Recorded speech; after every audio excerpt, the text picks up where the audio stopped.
And we're on. Game player on game player. I keep saying it. Hey, you gotta get used to it for a while. Other player podcast. This week is gonna be a blast. Oh, well, no, that's a wrong way to say things. This week is terrible when it comes to news wise. Cause what happened at ABK is atrocious. We're gonna get into it. And there are some rumors here and there. And Warner Brother doubling down on live service game. Um, nope, nope, nope. And is VR a mistake, PlayStation? We're gonna get into it. And not to forget, them Nintendo ninjas hitting back at Pal. Whatever the game is. First off, Pal World. I still Pal World. I keep forgetting it. That's how insignificant it is for me. Um, but before we do any of that, yeah, we're missing a few people, but we're gonna make it with the three of us. Morgan, how are you? What you been playing?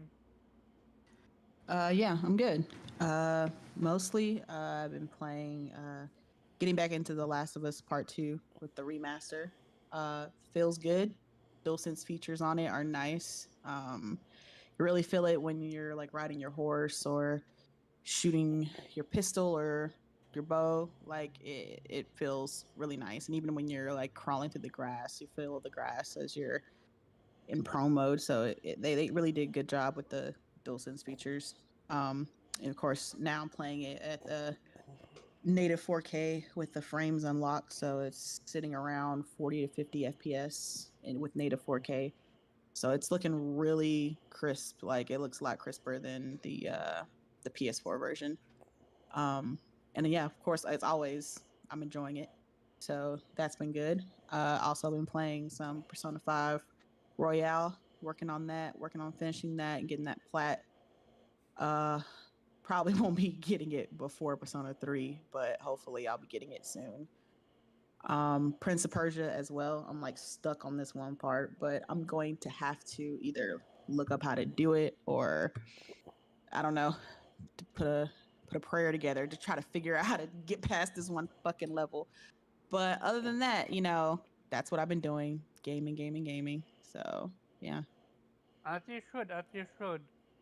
Not gonna lie, your commentary about that video with with Dina and The Last of Us 2, that's absolutely gold. As for Prince of Persia, there's tons of walkthrough to go by that can Yeah. help you out. Um, and Persona is, Persona. I'm super excited for 3, and we'll Hell see yeah. what's new. And Nate, how are you, man? And what you been playing? Uh, yeah, I'm good. Man, oh, it's been crazy trying to play everything.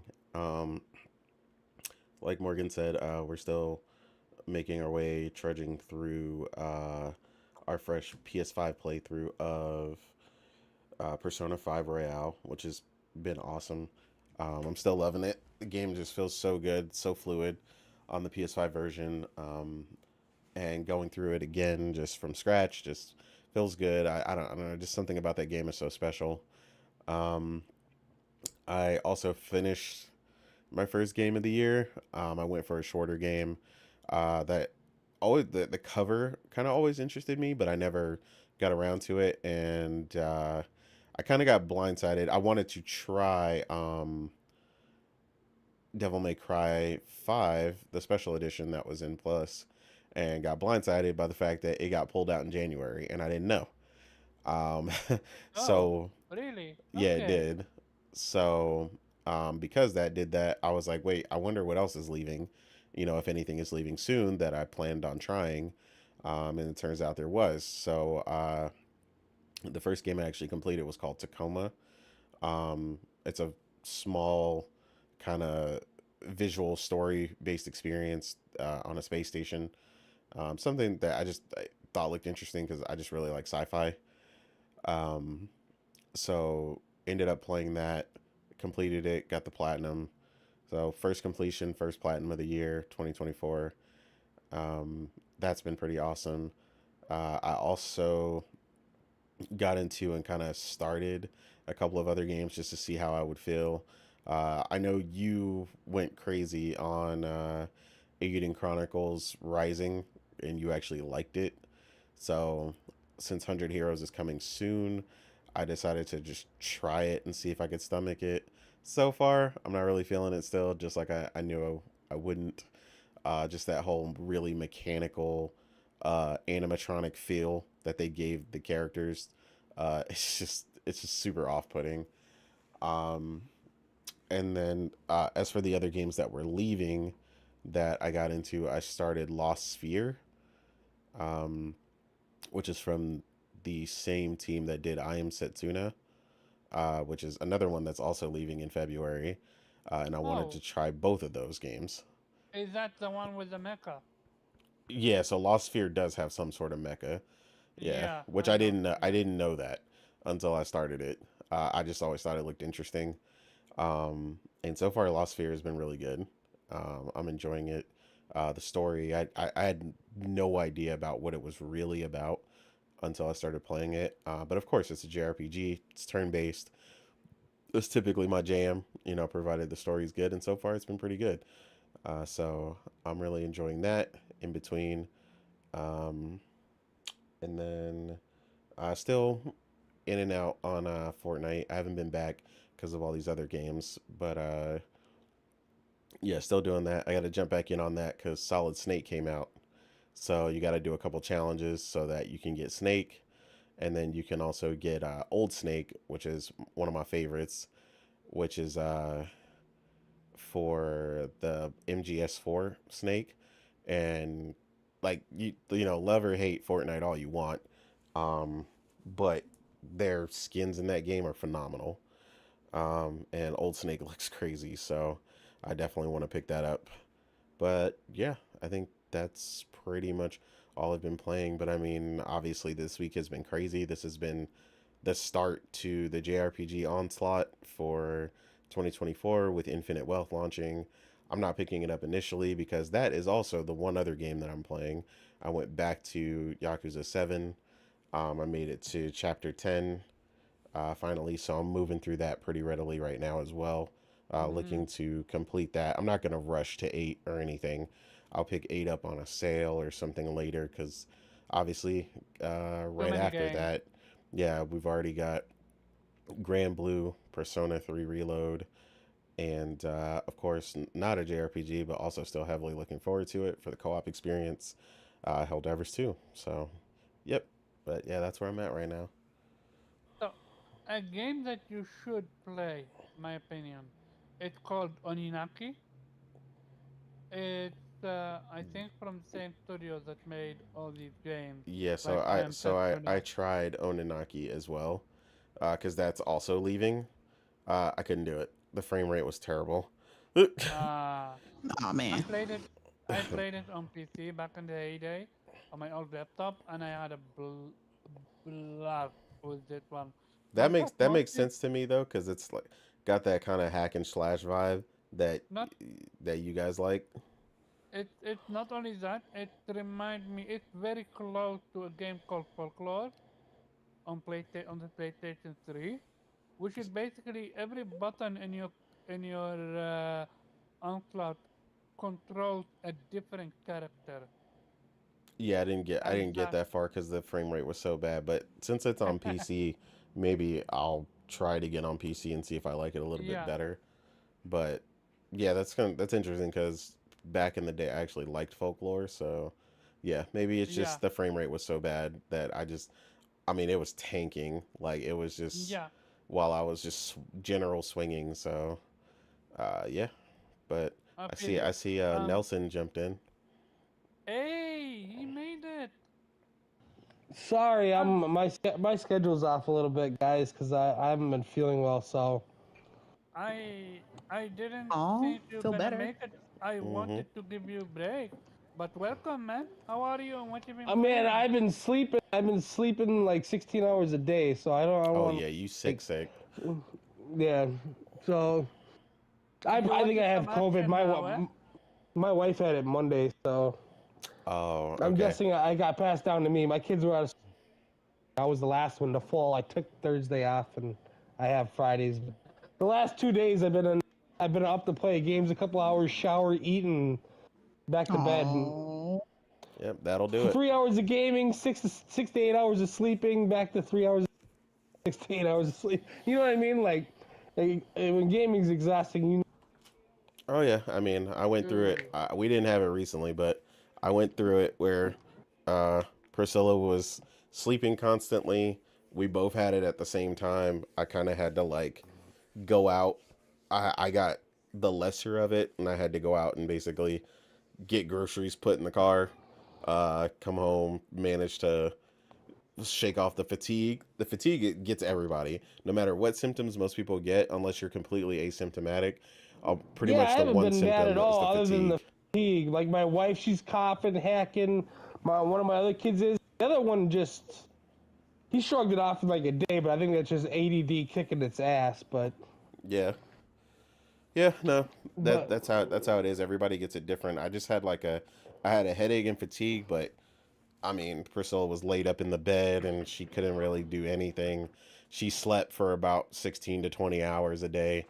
yeah, that's what I'm I had doing. to basically That's why I'm so messed wake up. her up. I just woke up from a 7 hour nap Yeah, the best because I thing was you can up all do night. Cause is wake I up slept and all do day something. yesterday. Yeah, you wake up Yeah, and do right. something. So I would wake her up and feed her and, basic stuff so she could get up.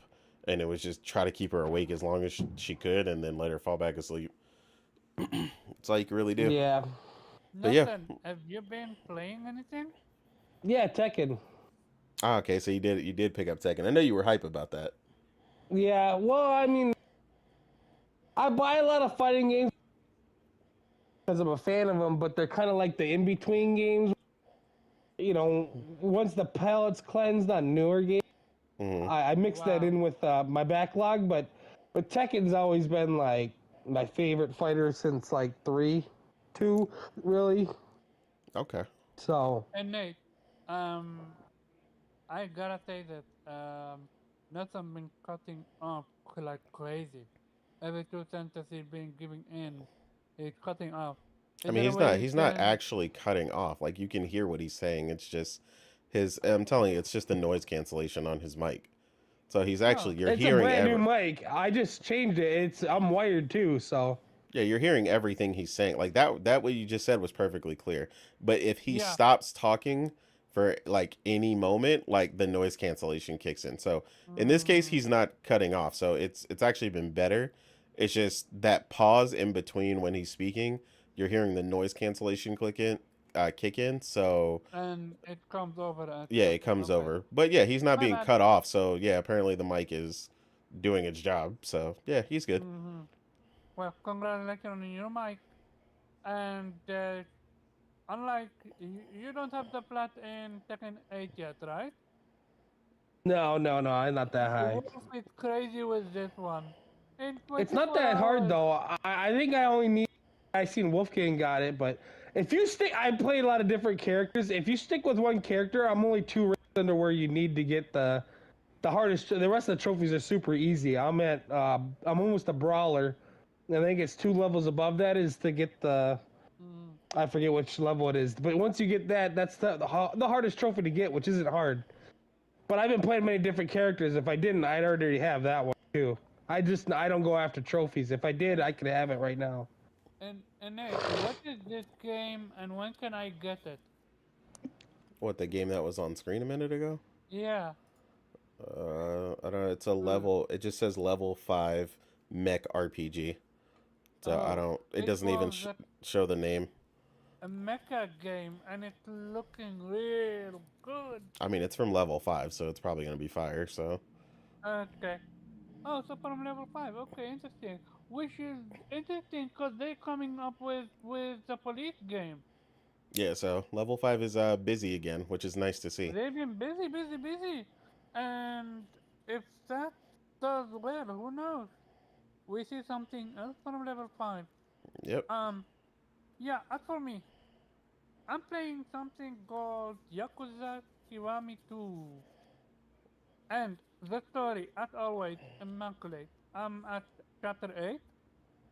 The only issue I'm having with its combat, sadly, I played Zero before 1 and 2, so I'm aware that Zero is where the improvement happens.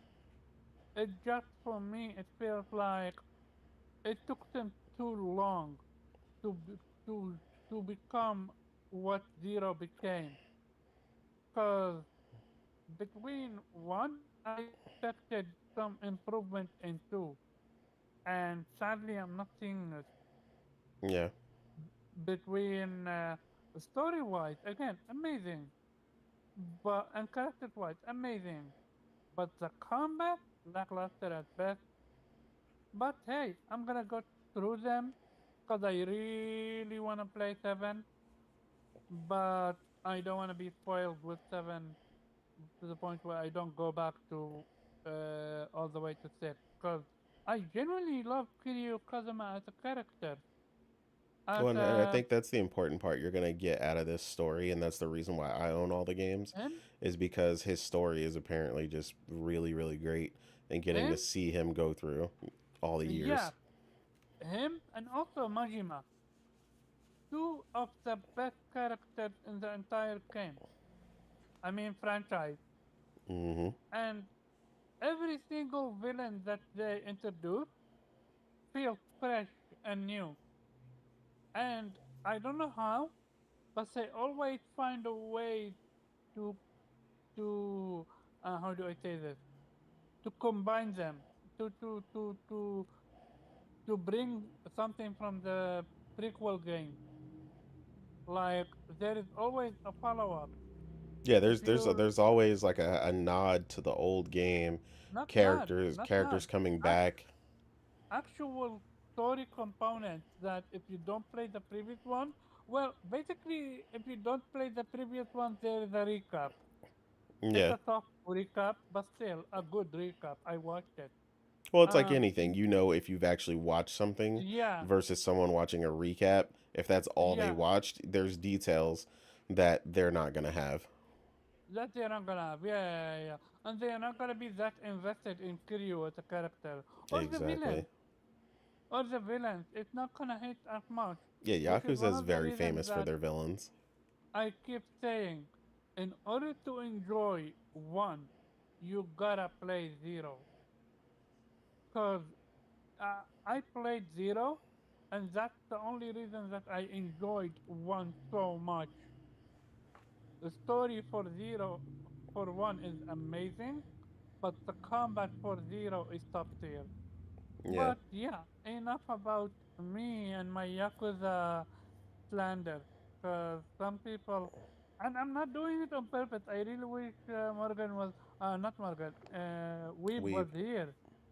Because, I'm a Yakuza Zero lover too. It's okay. um, cause the chanter, the the game, is, the franchise is fantastic, and I love to see how they went from where they are to where they were to where they are now. But again, enough about me, and let's jump right in to the first topic. And that's going to be none other than, what's the name of that studio? Embracer Group lost another studio, another had another layoff, and this one sadly came with a game that I was super excited about because I read the first chapter and I was invested. So, if you're a fan of Teenage Mutant Ninja Turtles, The Last Ronin, which is basically an hardcore, and I really mean hardcore to the level of Punisher, um, concept wise, gore wise, and violence wise. And sadly, they lost nearly 50% of their studio developers. So I am wondering, are they gonna? cancel this, or it's gonna be stuck in development hell, or are they gonna, if someone like Microsoft or PlayStation going to pick it up? Cause I don't see Embracer doing anything with it.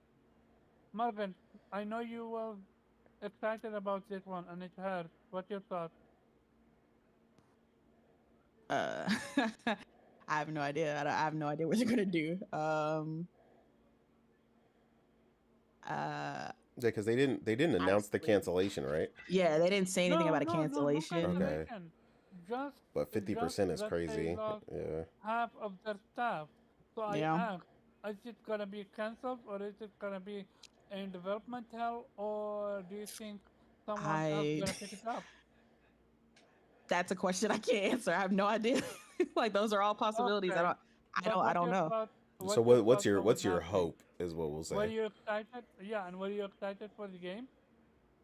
Oh yeah, definitely. Yeah, I'm always down for some Teenage Mutant Ninja Turtles, especially like a Ronin game. Um my thoughts, I mean, I don't know, cuz this is a property or a studio owned by an Embracer Group, so I don't see them giving this to anybody else. It's their studio and their IP, so I don't really see them giving it to like someone like Microsoft or PlayStation. Um, the most likely thing I see probably happening is either it's going to be in development for even longer and probably come out mid, or it's just going to get canceled. Like, those are probably the only two possibilities I could see.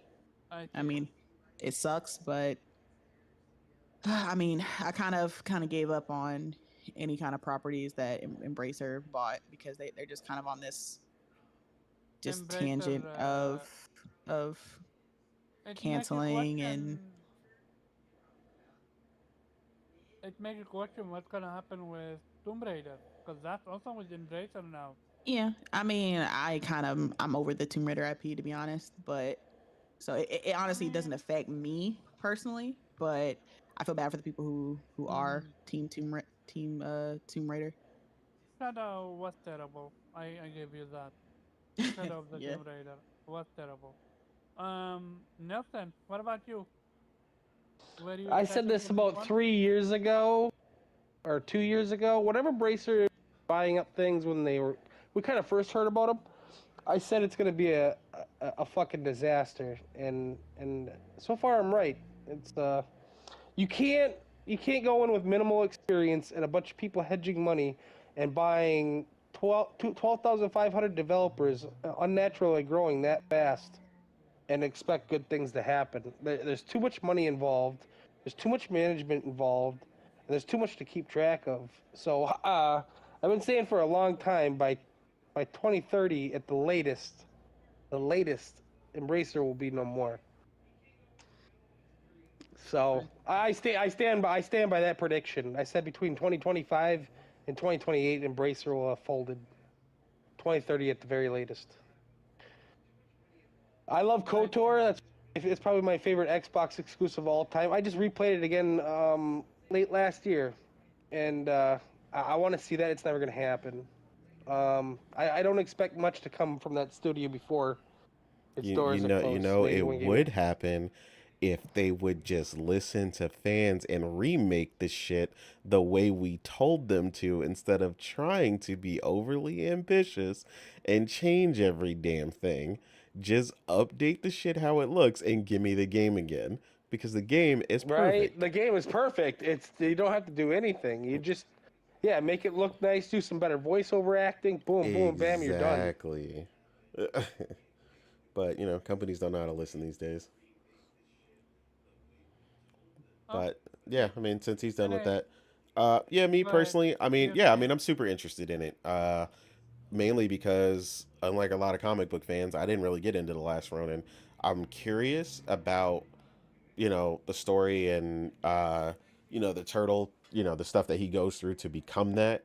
Um, it's been an incredibly interesting story from what I understand from fans of the last Ronin. I think there's just a ton they could do with it. Um, I could see a very God of War esque or Ghost of Devil Tsushima May Cry style. even, because Yeah. them turtle can uh, jump and do move acrobatics, especially who is the ones that I'm not gonna say anything. Yeah, that's why I But didn't I yeah, didn't go into who it was, but yeah, I mean there's a number of combat styles and stuff that could lean into this and do really well. I say something like Ghost of Tsushima as well, because obviously stealth elements and stuff with you being a Ronin and known as a ninja. Ninjas always, execute stealth elements, and the turtles are known for that. They'll jump in, knock out the lights, and take out a whole room before the room realizes what happens. So I could definitely see elements like that. I mean, there's just so many cool things that they could potentially do with this that isn't just the beat 'em up that Ninja Turtles has always been treated to. And it was potentially a spot for a nice change of pace for what, other turtle games or things like that could be in the future. So, yeah, hopefully, um, the cut is honest and it's just personnel who weren't critical to the game and that who's left is able to continue the development. To make a stealth action game like that, though, I don't think 50, 60 people. I mean, it's going to take them a decade. Yeah, I mean, I don't know how far they are or whatnot. It's just my hope is that the cut was honest and it was just those people because I mean there are a lot of people who are on teams and That's stuff true. like that A lot of early people on. could have been pre-development and world building and stuff like that. And Exactly. hopefully they had to cut them once their job was over. But Yeah, because a I lot of mean, we'll times find what out, I happens guess. with dev teams is everyone stays on until the project is done. Then the contract workers like leave, and then they finish up the game, but they tend to keep them longer than they potentially might need, and they may have tried to be more nimble with this one and cut people where they were like, all right, their contracts are fulfilled, we don't really need them anymore. So yeah, I mean, like I said, that's my hope. Maybe it'll take a little bit longer because they're missing a few people, but my hope is what they've got on the table is good enough to continue the game and that they don't have to make it per se smaller or become less ambitious with it. Just that they can achieve what they initially set out to and really go for it. Because I mean, Embracer is largely a triple A, development publisher. So yeah, I mean, we'll have to see what they do with this one, where it goes. Maybe they'll get some external help. Uh, I'm sure the very hungry purchase monster that is Microsoft is foaming at the mouth right now, because obviously they're already working with their Tomb Raider team pretty much in their entirety with Crystal Dynamics, helping them finish up, from what I understand, Perfect Dark. Um, because the development on that has been crazy long, and we haven't seen that game for years since they announced mhm. it. So, yeah, I mean, I'm sure they'd be willing to throw some money in and try to secure them. I mean, I'm sure they'd love to secure another competent studio like Crystal Dynamics. Um, so yeah, I don't know. We'll see where it goes from there. But You already yeah, know, don't you? You already know that Microsoft is in talk to get Crystal Dynamics. I mean, I imagine they are considering how closely they're working together. I mean, they've Yeah, essentially fully they contracted them for years now at this point in order to help them complete their game, which they essentially treating them like a pseudo first party studio. So I mean, if they're going to get anyone, I know that they want them. and So yeah, especially with how Embracer is bleeding to death. yep, yeah, they definitely smell blood in the water. Yep. By the way, people, if there is any audio issue, let me know because I had to make sure that there is no loop, and I hope that shit stays away forever. Because at the beginning, I didn't, I forgot to switch it, but I did after it. So I hope the audio is working fine. Yeah, it should Going be back good. to it, topic number two. Going from one terrible news to another terrible news. So this one is from Warner Brothers. Warner Brothers is at fault with this one. This is from Justin Don't Beat Games. I don't beat games. It's the name of the account. apparently it seems like press outlet haven't gotten a review code for Suicide Squad game. So between I've seen IGN saying that, and I've seen this one say that, and yo, smells like all the other games that you know for a fact it's not gonna be good. Like, let's not sugarcoat it. This one's gonna be terrible. Dead on arrival. Maximum 6 months to a year. What do you think, Milton? Is this one gonna do anything? Or is it gonna Um, die? I I played the open beta, and I'm not supposed to talk about it, but yeah, I don't see it. It might get a surge at first, but I think it's gonna fall off quickly. Hmm. Personally, I can't really say much Even, on it because I want to make sure I don't say certain things because I did sign a no disclosure agreement. So but then is no disclosure agreement is lifted, right, is Yeah, it? Morgan? it's lifted now. You can Yeah, you can you can. say your Yeah. Oh, feelings. So it you went can go in all in. it went Fight great. to death. I mean, don't get me wrong. You didn't get the to do a lot. Like you didn't get any boss battles or anything like that. But I don't see, unless the story is great and they have great content coming, it's gonna get pretty boring because you start out at the beginning of the game. But yeah, wasn't wasn't super impressed. They butchered There's good his things to Joker. it. He It looks has. cool. Yeah, I The seen I Joker looks seen that. cool, gameplay wise, but his look and stuff like that, I'm not a fan. No, me either. I seen a picture and I was like, oh man. But Now, what's the I'm a, gameplay? The gameplay is fire, not gonna lie. it's all right. The shooting and stuff's good. It just seems like it's gonna get very boring very quickly. That Yeah, gameplay is not If fire. Exactly. it, Yeah, Fire. and the I, gameplay's definitely not fire. It's Yeah. basic as hell. I like I like his moves, that's it.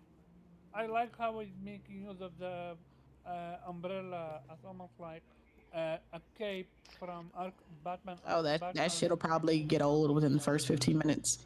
Yeah, Yeah, Like, yeah, it's it'll be a bad. cool looking thing, like when you're but first moving. But yeah. I guarantee that's gonna get old. So yeah, what? it gets very very repetitive and very very grindy. So Yeah. Morgan, another lady that signed NDA and now can talk about it. What's up? You Yeah, came that shit scared. was like a hot bucket of ass, to be honest. I played it. I'm always willing to give a game a chance, like especially if there's a beta or there's a way I can try it without having to put any kind of money into it. I'll give a game a damn try, right? Um, so I played it with a Nate and wait, who else? I played with you and Priscilla. Yeah. Hmm. Um, yeah. I'll give it this. The fidelity and the graphics and everything is nice. I like the cutscenes. I think they did a good job portraying the characters of Harley and King Shark and Deadshot and Captain Boomerang. Like I liked the characters. I liked the banter. That they fit the characters that they were supposed to fit, right? Um, but when it comes to actually playing the game, when the cutscenes are done and you're traversing around Metropolis, it's just, first of all, the city of Metropolis to me looks just so boring and washed out. Like it just looks like some generic ass city. um Traversal is unnecessarily unnecessarily just they make it harder than it needs to be. Like you can only do certain, like, to move quickly through the city. You have like a bar, basically kind of like a stamina bar, and it drains quickly, and you have to wait for it to come back. And it's just Wait, I don't like that type of shit. wait, All right. wait. There is traversal stamina bar.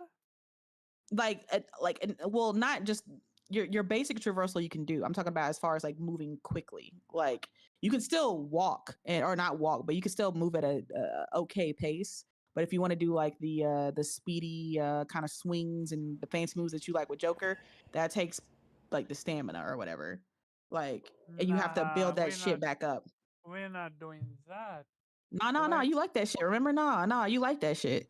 one of the reasons that Spider-Man 2 is that good, it's a traversal. And it's just there's no momentum. I played Harley, and she has like, of course, like the swing with her grappling hook. Similar to Spider-Man. She can swing with her grappling hook, but there's like no type of like I had we just finished playing Spider-Man 2, right? So I have a idea in my head how traversal should be, at least when it comes to like superhero games, especially when your character is swinging for their traversal. And when you do the dive bomb as Spider-Man, you build up that momentum, you build up that speed, and you swing, and you're zipping, you go off. Now when you do the same thing with Harley, you jump off the top of a building, you're going down. You in my mind, I'm like, okay, that means the momentum is building, speed's building. That means when I finally latch onto something, I should just be like whoosh. But it's you jump down, you build up the speed, and then you grapple, and then it's almost like that jump meant nothing. Like she just swings like some kind of regular little slow ass momentum ass swing with her grappling hook. It was the most unsatisfying shit ever. Didn't care for it. Like I said, traversal is unnecessarily hard, or not hard, but they put too much onto it, and it comes overly cumbersome. Where I was just getting frustrated trying to get from point A to B. The combat was okay, like it was different. You had the melee that you can do melee moves to build up your special move, which is fine. But it was nothing special, nothing like I was like, ooh yeah, man, I could do this all day. Nothing like where I felt with like Grand Blue Fantasy with Or with that, Spider-Man. or with Spider-Man. Like it was just like okay, like it was all right. And it's like the only saving grace of the game is like, which is what I think they're hoping to lean onto, is like the co-op. You're playing with your friends. And when you Mm, play a co-op game, you're way more lenient with when you're playing single player, because at least mm, your friends are there, and you're talking to your friends, you're having fun, you're all in the game experiencing it with each other. So it kind of takes off some of the points that you would take off if it was just a single player. So that was like, I mean, but even with that, I only wanted to play for about 4 hours, and I was like, all right, I'm good. Like, I don't want yeah. to play this So anymore. you enjoy. So is it fair to say you enjoyed Gotham Knight far more than with this one? Yeah, I didn't even okay. At the end, would probably rate Gotham Knights like a 6.5 or 7 out of 10. And at the end of the day, yeah, I would say my experience with Gotham Knights was probably a little bit more enjoyable than it was with Suicide Squad, which is crazy because I Yeah. thought I would enjoy Suicide Squad more than I would Gotham Knights. Um, but yeah, We I just don't. I'm not a fan of this new, the live service thing that Rocksteady is trying to do now. Like, I'm not a fan of this direction. we're gonna talk about it because But yeah, I just maybe I'll pick it up on discount, give it another try it again. Maybe I need to give it more time. Maybe the demo, yeah, maybe the demo, because sometimes demos don't do a game justice, right? Or they change things or improve things by the time the game comes out. Right. So maybe I'll pick it up on discount, but I'm certainly not picking it up day one for no damn $7. You can best believe that's gonna be a skip. But the demo did not do that game any services for me. That would be a skip on my part, and that's fine because I have plenty of games to play. So it's no oh skin yeah, off my nose. But yeah, that no, that was a no for me. I feel you. And you played it. Yeah, like she said, What's up? we played the game with, like I said, Morgan and Priscilla, and yeah, like she mentioned, the traversal was trash. Um, One of the first things that Priscilla specifically ran into was having trouble doing traversal with the speed guy, which I can't remember, Captain Yeah, Boomerang. So, because it was a mess. that's a problem that you have. Like when you have issues where it's hard for you to do the damn traversal, that's when it's a problem. Because I kept Exactly. forgetting which buttons to press to do like the speedy traversal and do her moves, and because Mm-hmm. and make it so that you have to click this and this at this specific time to do her little special move. I'm like, bro, I ain't got the time to remember all that shit. But my bad, go Yeah, ahead. and no, you're good, and it's different per character. So every character has different timing and how it's done, and so on and so forth. And it's again, it's going to turn out to be very limiting when there's four characters and you really don't like none of them, or you like specifically maybe one of them. So we all kind of liked the characters we played, but I think me and Morgan both agreed that the person who felt the most natural in the game was Deadshot.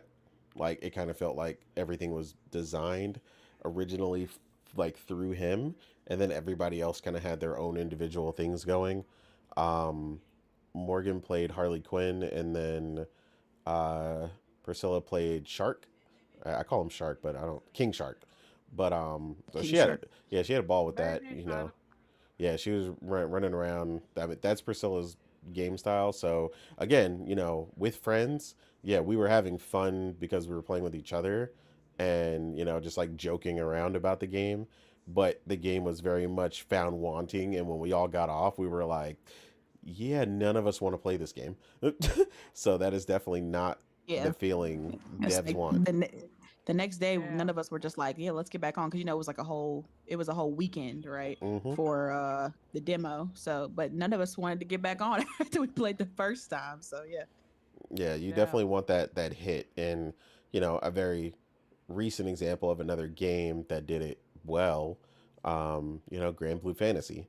We played the demo for that. It was phenomenal. I liked multiple characters from it, and apparently the end game is crazy, and potentially 100 hours. Like so, again, like that game is setting it up perfectly the way it should. I personally just don't see where the legs are on on Suicide Squad. Like some people, I don't know what version. I told Morgan at one point, I was like, did we get the placebo effect? Because if you know anything about medical trials, in medical trials, they'll give some people the real drug, and they'll give some people like Tylenol to see like who reacts to what, basically. And that's called a placebo when it's not the real drug. And I was like, did we get the placebo version of the game? Because some people have a drastically different opinion of this game. And not that people don't have differing opinions, right? Like, I personally don't like Metroidvania. So, I didn't pick up, Prince of Persia, and I'm not a fan of it, but I can see it's a phenomenal game. That's not the case here. Like, this is very much a Redfall situation where the game is just bad, period. Um, and it's just like I don't really see what they're gonna do going forward with it. And then some people are just like, "Oh my god, the game was fire, bro! Like, I just can't wait to jump back in. I pre-ordered the Super Holy Shit edition. Like, I can't wait to jump back in. It's gonna be crazy. Me and everybody are gonna go ham. And I'm just like, I feel like they played a different version of the game, and I'm like, is there just a massively different version that some people played, or a more updated version, or whatever and whatnot? And like Morgan said, they could switch stuff and maybe make it significantly more interesting. I mean, Destiny is a good example of Destiny 1 is a good example of a game that went through ups and downs constantly, and its final update was a massive win when they put out the last update for it. So yeah, games can definitely change over time, live service games like that. I just, like she said, I just don't see how they're going to make it interesting. Like, that's the problem with live service games. You have to make it compelling for me to want to play continuously, want to progress, and want to earn more, and just want to continuously jump back in the game. And I'm like, every time I look at this game, I don't see it. Everybody using guns is also kind of weird because that's another thing that the team doesn't do. So I felt like maybe a more diverse level of combat maybe could have switched it up a little bit more. Like, I don't know. There's just something off-putting and very What about samey about the game. the what about the enemies? Were they versatile? Were the AI good? Or So in was this, they they were rough? just kind of cannon fodder for you to get around like time trials and stuff like that. So like, this was also part of the problem, right? It was very much jump over here, pick a mission type, and it's like, okay, this one is protect the thing on the building while you repel the enemies. This one is go get all the enemies at the point and jump back to a point and stand here and then kill enemies in waves. Like again, like this is like it just wasn't interesting. Like the most interesting portion, like Morgan said, a lot of times the cutscenes were great, and the instances where they pulled you out of the city into a more dynamic environment. At one point where you got to go against basically Batman, and he's picking you off and basically messing with you, was interesting, right? But it's like bits of interesting in wake of a very mundane, typical experience that you're going to get most of the time is not very promising. So, yeah, I mean, I think it's going to be very obvious. I think it's very apparent the moment it drops. Um, the longevity that this game will have in its first week or so. And, them not giving out review codes isn't going to save this Yes. game. I think, yeah, I didn't mention that, but yeah, I think that's very telling of, how they feel about this game. Like, if you're really confident, you're just gonna hand them shits out like candy. Exactly. Okay, like We you're seen it gonna, with Ubisoft and Prince of Persia. yeah. Hmm. Like, I mean, I don't really understand. Well, I guess I kind of understand. I mean, I feel like the game is mid, but I mean, I guess they're hoping it'll the IP alone, with it being Suicide Squad and associated with DC, and the popularity of that IP, that alone will kind of market for this game. They're hoping that the strength of the IP will do the marketing for them. I mean, with a game like that, that's a smart choice because honestly, the game itself is mid. So I would push on the DC front too. Like, hey, look, you want to play Harley? You want to play? Oh, look, Batman's here. Oh, look, Superman. You get to fight. You get to fight all the heroes. Like, look, you're about to kill the Justice League. Like, doesn't that sound fun? Yeah, Like basically. that. Yeah. That's what they're hoping. They're And IP baiting, basically. yeah. So I think the game itself, I think it'll do pretty good. Like, the at the beginning, like just because of the strength of the IP, I think it'll do okay. But I do think the sales will eventually taper off. Like, I don't see it doing any, of course, anywhere as near as something like Spider-Man. But Yeah, I think once the yeah. word is out, people are going to Yeah, be well, real cautious. that's what I'm saying. Those first couple of days, people are gonna buy it just like, the casuals and the people who just see, oh, Suicide Squad, and they're not doing much research on it, and they just want to play as Harley, or they want to play as, Deadshot killing Superman and, the Flash. But I feel like after, those couple of days of that, when they can basically wipe the sand out their eyes, and they're gonna be like, you know what, this game's actually I don't know, I'm not really feeling it. Like, word of mouth's gonna start spreading, and I think that's why they kind of didn't hand out these these codes. They don't want that word of mouth spreading, because if these codes come out and this game reviews around what I think it was probably be like low to mid 70s or something, Hmm. um, it just won't fare well with their sales. Honestly, it'll be But lucky if it doesn't get dragged to the 60s oh from what we man, played. it'll be interesting to see what the Metacritic ends up being, because obviously people are going to review it regardless, right? Whether they get the code early or not, Metacritic's eventually going to come out. And I think they're hoping that they'll get at least a good amount of sales before that number gets posted, you know? But I yeah, think if they have good boss battles, it can carry them into the 70s. If they're mid, it's gonna be in the 60s. that's what I'm saying. Yeah, because like we only played for a few hours, so I don't know if at the end of the game or whatever, the demo, if there was ever a boss battle or anything. But from what You I played, can't. You can't. You stop right before you're supposed to fight Green ah, Lantern. So gotcha. Yep. Gotcha. Yeah, from what I played, it was just like it was all right. Like, but like I said, what made it, tolerable was the fact that I had friends to play with. Because if I was playing it by myself, I probably would have turned it off after like 30, 40 minutes. I'd have been like, nah. Yeah, But same. you're better off playing Red Blue Fantasy Relink Oh yeah, and that's what I will be doing Yeah, exactly. all day. or That's what I'm saying. or And there even was no Helldiver. doubt. That's what I'm saying. And there was just no doubt in my mind when I started playing Green Blue. Like, I was like, as soon as the combat started and we were playing, like sometimes I would forget that Innate was there. Like, especially because the first part of the demo, like, cause on my first part of the demo, you're playing by yourself, right? Hmm? You can't do co-op. You're playing, you're doing it by yourself. Yeah, you And will in that part, understand the I mechanic. was having a ball. I was like, oh shit, like the combat Yeah, was that was fun. fun. Yeah, I was doing the little combos and the little end part. I was like, ooh, look at this power up. Okay, let's do this, let's do that. And then and then we did the co-op part, and that was even funner.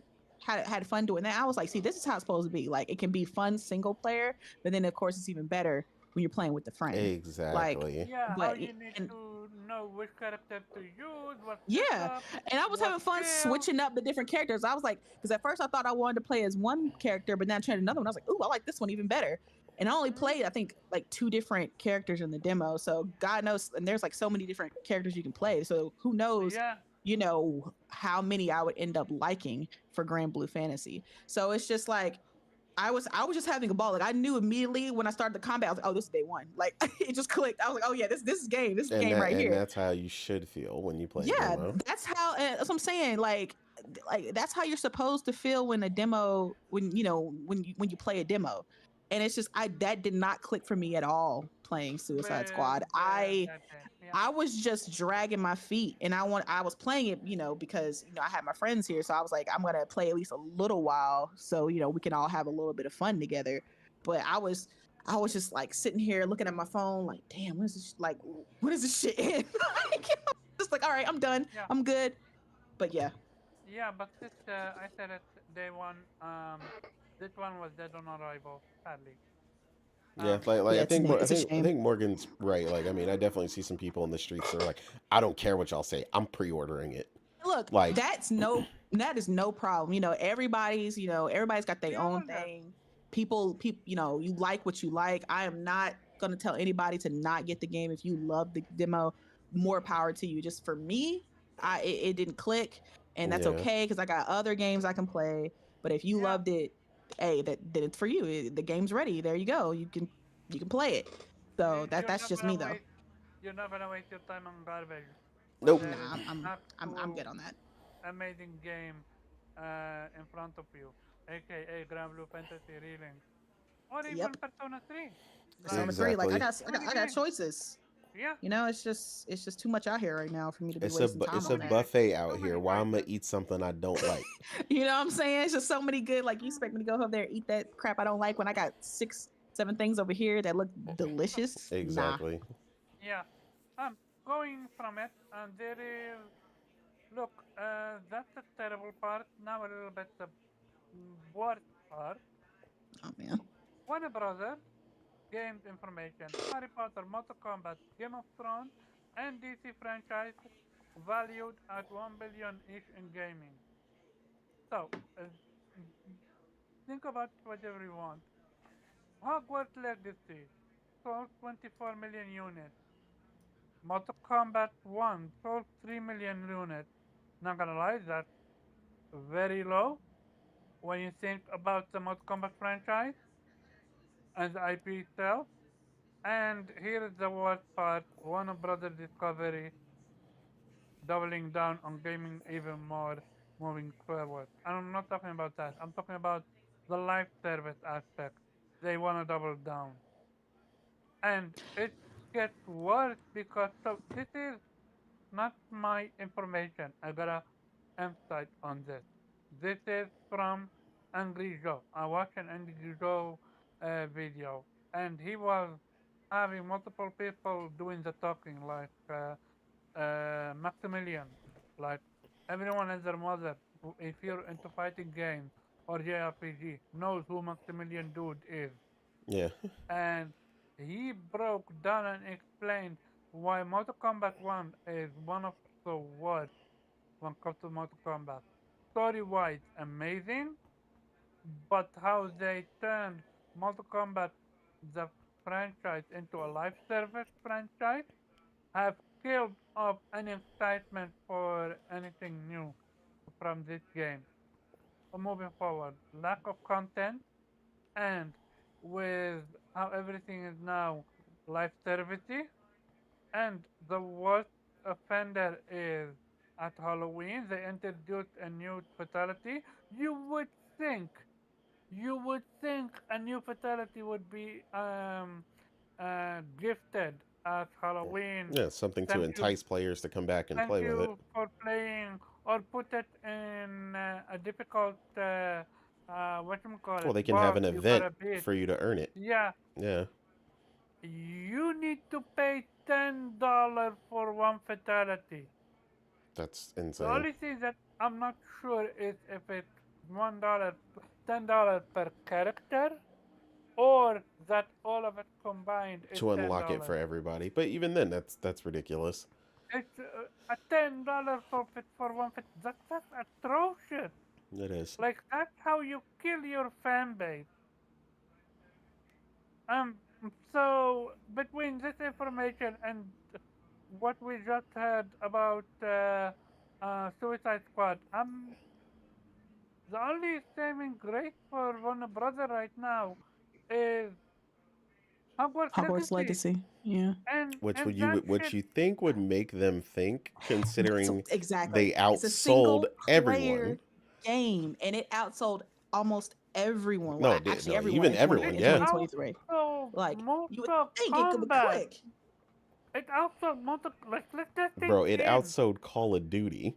That's all you need to know. Like, Yeah, fuck Mortal Kombat. It outsold fucking Call of Duty. yeah, Okay, It like Mortal Kombat ain't been hot for a minute, but the Call of which Duty's been hot. which goes Like, to show you, like we've said, if you take mm, care of a great IP, give mm-hmm. us what we want out of it, Yep, a great single player experience, a lot of them yep, akin to something like an RPG, or with RPG elements, something you can people gonna explore. buy. You can evolve in yeah. it and expand with the story. People bought, like, we were, you could hear the excitement from all of us playing. Me, Kay, Morgan, and Priscilla all in party chat playing a single player game. As much as we love co-op, Mm-hmm. it doesn't always need to be co-op, but we Yep. were all in party chat, and you could hear the excitement when we finally got on the broom, because the broom Mm-hmm. was so well done, and when all these Hmm. mechanics were so well taken care of, and the way that the staircases moved, The and gameplay was fire. You know, everything. like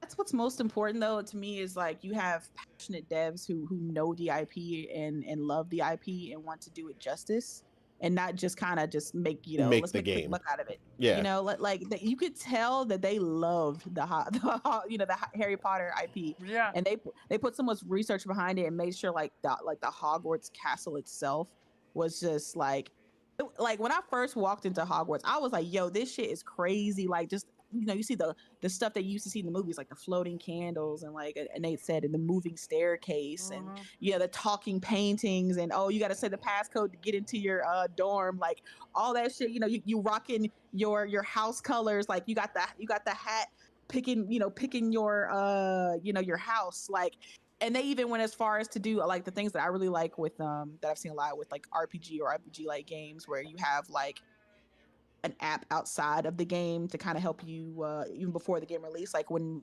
they basically made you do like a quote unquote personality test to figure out which house you belong to, and then if you did it you got in-game perks, like you got like the cloaks and like clothes and stuff, and you got to do certain stuff with the WB app and you hooked it up to the game and then all that stuff was in the game for you. Like I like that in itself, it was getting me hype. Like I was like, oh yeah, let's go. Like I was ready to go. yeah. And The then of course, marketing like was phenomenal. the marketing was freaking fantastic. Like I love using the app. I Even got all after the that stuff. boycott, Yeah, even I the mean, boycott, yeah, like the boycott happened, but like, listen, like, if you make a good game, like a boycott really ain't about to stop people gonna nothing. buy it. Yep. Yeah, and like they showed so much respect to that IP, and they did it. They did their due diligence. You could when playing that game, you could feel the passion that the devs had for it. Like this was Absolutely. no quick buck for them. This wasn't a quick project. Like they loved the Harry Potter and they put Yeah. that love into the game. And I can't wait to see if they're gonna do like a sequel or whatever that they plan on doing next. I'm gonna be there day one because yeah, they did that thing with that. It's Yeah, sad you that know. they weren't able to get any kind of like recognition for it with the awards, but I mean I knew that was gonna happen. But at the end of the day, they did what they did, and they as far as like profit, they got the shit out of that because I that was hope them number one. bonuses were pretty, because they deserve Oh, it. I know they were. They definitely, yeah. The WB CEO, that's what he need to be talking about. He need to be talking about giving those dudes bonuses because they were the ones that carried WB on their backs in 2023. So Exactly. shout out to them for that. That was a fantastic game. Love that game. The only gripe I had was that platinum is crazy ass Yeah, grinding. the That was platinum. crazy. Yeah, Like, respect to but you and yeah, Priscilla, cause I couldn't do it. Yeah. finding every collectible was damn near impossible. Like it's Yeah, listen, that's a whole nother luck story. based. But I'm other like, than that, the overall package, they did a fantastic job. Like yeah, the taking care of your magical animals, like I didn't even expect that to be in the I game, didn't and expect that when at they all. until they did the little deep dive before the game came out, and they said they were going to put that in there. I was like, oh shit, that was a whole nother layer. I was like, how many layers are in this Exact. game? See that right Like there? That surprise is like what I'm I talking spent about. so much time just doing that part of the game, like Mm-hmm. getting magical beasts to raise and put in the different areas, just because that was so fun for me. And then having them breed and make babies, I was just like, oh my gosh, this game was just fantastic. But let me stop gushing. But when yeah, you No, love but your agreed it. hobby, or rather your job, it shows. yeah, Yeah, it does tremendously. And this is why we talk about this stuff. It's important who's developing certain things, and that a studio is involved in what they're making next. And hmm we talk about the pipeline of development and all these important parts, and the way that even a studio goes about picking what they're going to develop next is very important alongside with um, you know the publisher in that process, right? Um, because again, like you said, when the team really loves what they get to work on, it's going to show. It's going to shine through. Like I said, every facet of that game just felt like it was fine tuned and just hmm really to the next level. Like you said, there's so many things, and this is something that I speak about because obviously Microsoft has a lot of because they're going to be a topic soon here, but Microsoft has a lot of developers now. But the problem is you can't just throw anybody and whoever on each project. You need to talk with these dev teams. You need to work on their specialities. And if the team's not built for the type of game that they're going to tackle, then you got to go, it's up to management and so on to work with that team, get them the tools they need in order to develop that game or that type of game if they're not, particularly used to it in order to give the best thing possible. Even the games that they are used to, like the State of Decay team, because I had this conversation with somebody the other day, and again, this is the thing that we talk about all the time when we tell people, they're like, "Oh, PlayStation fans don't like Xbox, this and that," and it's like, no, I want them to step it up so that I want to play, State of Decay 3 for the next 3 to 4 years. I hope State of Decay is that good. yeah, me But too. Shoot, I'm waiting on that. yeah, you already Yeah, talked about you were a fan. Priscilla This one took loves 3 or 4 years to zombies. start being functional though. Well, no, but Not that's when I that's what beat I'm all that saying. shit. That was the problem. So rubber banding and the co-op, the color system for looting, like the fact that base building was touted as like this really big thing and it's extremely shallow. Like yet the, in reverse to that, right? We just talked about, Hogwarts and all the layers we kept peeling back as we played the game and surprise Yep, after surprise yep. and mhm. the room that morphed and like the One of my on top favorites. of all that, Oh, yeah, like endless, endless, endless, yeah, So endless much. stuff it was in that insane. game. And when you It thought it was was like Yeah, just keep done, you peeling got back the another layers like an layer. onion. Yeah, yeah. hmm so it's like so many And games have potential with to do that. that, that's why I'm just so surprised, but not really, because at the end of the Hmm. day, these corporations, they at the end of the day, they want their money, they want the ducats, and they want it to be a continuous stream of revenue, just not just one, Yeah. one transaction. But with the immense success, not just like, oh, it did okay, or oh, it did good. No, it did fucking fantastic. It was the number It, one selling game of um, 2023. oh, You would think with that they would like, all right, maybe we should just push more on these kind of single player projects. y- But no, it's let's focus on the live service, because we can get the microtransactions, we can do seasons, we can elongate this game for as long as we need to, and charge for every little damn thing that we feel like. And I'm just not a fan of that. But at the end of the day, I do you get it, because think? they want their cash. Do Hmm. you think not winning GOTY hurt them? No, No, no, no, no, that because that doesn't matter. they no, like they still got that bread. And they the The support from the gaming fandom community spoke. as a whole, they know. Like Mind I'm you, telling you this right now, game if a Hogwarts wasn't in Legacy Game 2 Pass, was to right? come out, that shit's gonna go fucking viral. I can tell you that right now. So they're good. Like not having an award is not gonna impede them on doing anything. Exactly. Hogwarts wasn't in Game Pass, right? No, No. no. It was Yeah, marketed with PlayStation. So yeah. So, and speaking of the you want to say PlayStation anything else? exclusive, I'm sorry I Uh, interrupted you, but the PlayStation exclusive mission is finally going to be available for other platforms now. nice. Congratulations to them, I There you Yeah, suppose. that was a go. good mission. So It was a good mission. Yeah, that was a good mission. And hey, do you want to say anything? Uh, yeah, no, man. Like I said, just pushing home that obviously Warner Brothers is capable of creating. It has some teams that are capable of creating some great single player content. yeah. Even that world via co-op would be fine, and I think that's I mean, to the point where we were begging for some DLC for that game because it was so Oh yeah, Hmm. phenomenal. So Yeah. I and they said mean, no. yeah, you want increased opportunities. Give us a game that's so crazy that we just want to continue in that world like that Yep. and evolve off of that. Give it, Quidditch, Hmm. and all that evolved into that game further, and just let us keep experiencing that world, and that's fine. You don't have to make, a Fortnite esque, you know, 10 UI menu system, go crazy, with an item Multi shop. season. Yeah, like with the like you said, the battle passes and all. Half the time, that's a turnoff, because the reality the reality is that most people already have a game like that they play. So if you're trying to chase that crowd, you're gonna have to pull them away from the game that they play like that now. But a Hmm. ton of people that didn't feel that way with Hogwarts, and that's why it sold so crazy. People were just like kept seeing people on the timeline. I had tons of people that were just like, "Oh my god, you guys are having so much fun with this game. It looks like so much fun. All the gear I'm watching you guys wear, everybody dressed different in all their different houses, experiencing different unicorns and animals, and just again, like I said, the passion shines through, the quality shines through when they really put the work in, and they'll be rewarded for it. I mean, gamers supported that game 150%. No, no holding back. The game continued to sell, like I said, and even outsold, what people expected Call of Duty. Like no one expected that. So whether or not Yeah. the industry award wise wants to acknowledge it, no one cares. Gamers acknowledged it. So This is why that, and this is the last thing I swear I'm going to add to this, but this is why the whole trope of people saying, oh, they're tired of the AAA single player game. That's why I know it's bullshit, straight bullshit. absolutely, Because absolutely. when a great AAA single player game comes out, right?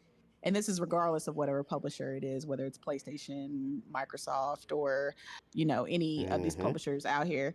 Like, if it's a great fucking, people are gonna buy it. So this whole trope, oh, we're tired of that. We want something. No, y'all don't. No, y'all don't. Like, because as soon as y'all see an exciting single player game, you're all over its nuts, as you should be, because those are great, fantastic. That's a great type of genre, and it's not, to me, it's not stagnant. To me, I like the one we're getting too much of is the damn live service games. Like I'm Exactly. sick of those shits. Like I'm all for more single player games, but yeah, I Yeah, just want to say and we're that. not saying you can't have those other types, right? Like I get Warner Brothers wanting some of that stuff, but what companies need to learn is they're not really evolving that model is the problem, right? When they have good examples, they're still mirroring the bad examples uh Yeah, from, other live service games. It's like one of the biggest problems I told you of a live service game and why Destiny really got destroyed over time was because over time they were making a lot of decisions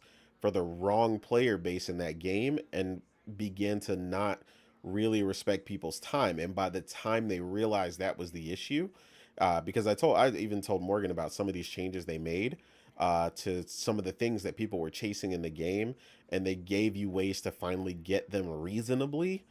It was too late. I had quit. I had quit for over a year already. And it's like now you want to give me a guaranteed way to get this and a guaranteed way to get that. So now I don't need I don't have to play the game like somebody who plays it for a living on Twitch. And, that's the problem with a lot of these games is they base a lot of stuff on Twitch users, streamers who literally do Mm-hmm. nothing but play the game day in and day out. And it's like, no, dude, most of your people work 9 to 5, or, even if they don't, they own a business or several businesses. Respect people's time. People need to be able to get into your game, feel accomplished, you know what I mean? Get something done and feel like they can still compete. And, yeah, reward the long time, the players who do play a long time and stuff like that. But it's a very delicate balance, and a lot of people just can't handle it. And then, like you said, like I was saying, the mistake is if you realize that the balance is off too late, you end up losing longtime fans like me and Priscilla. She played too. She played Destiny 1 with me. She played a lot of Destiny 2. We played all the raids. We smashed the raids. Like, we're talking about, we were heavy.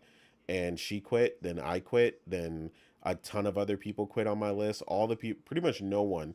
I used to see Destiny 2 on my pop-up list all the time when people were starting it, whether it was PlayStation, Steam. We even played it across both. That's how big we Lu- were. We played it on PlayStation and we played it on Steam. Like, yeah, and then Luca we just quit. completely cut it out.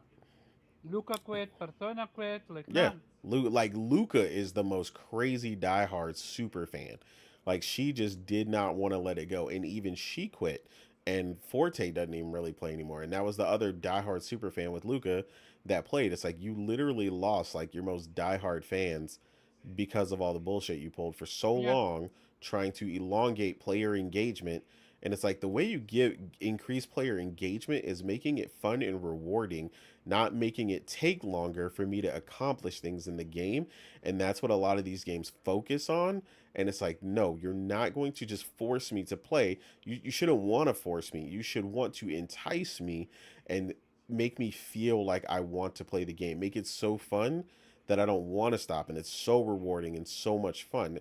And like I said, that's where making a ton of live service games is very hard to do that, which is why it needs to be incredibly limited.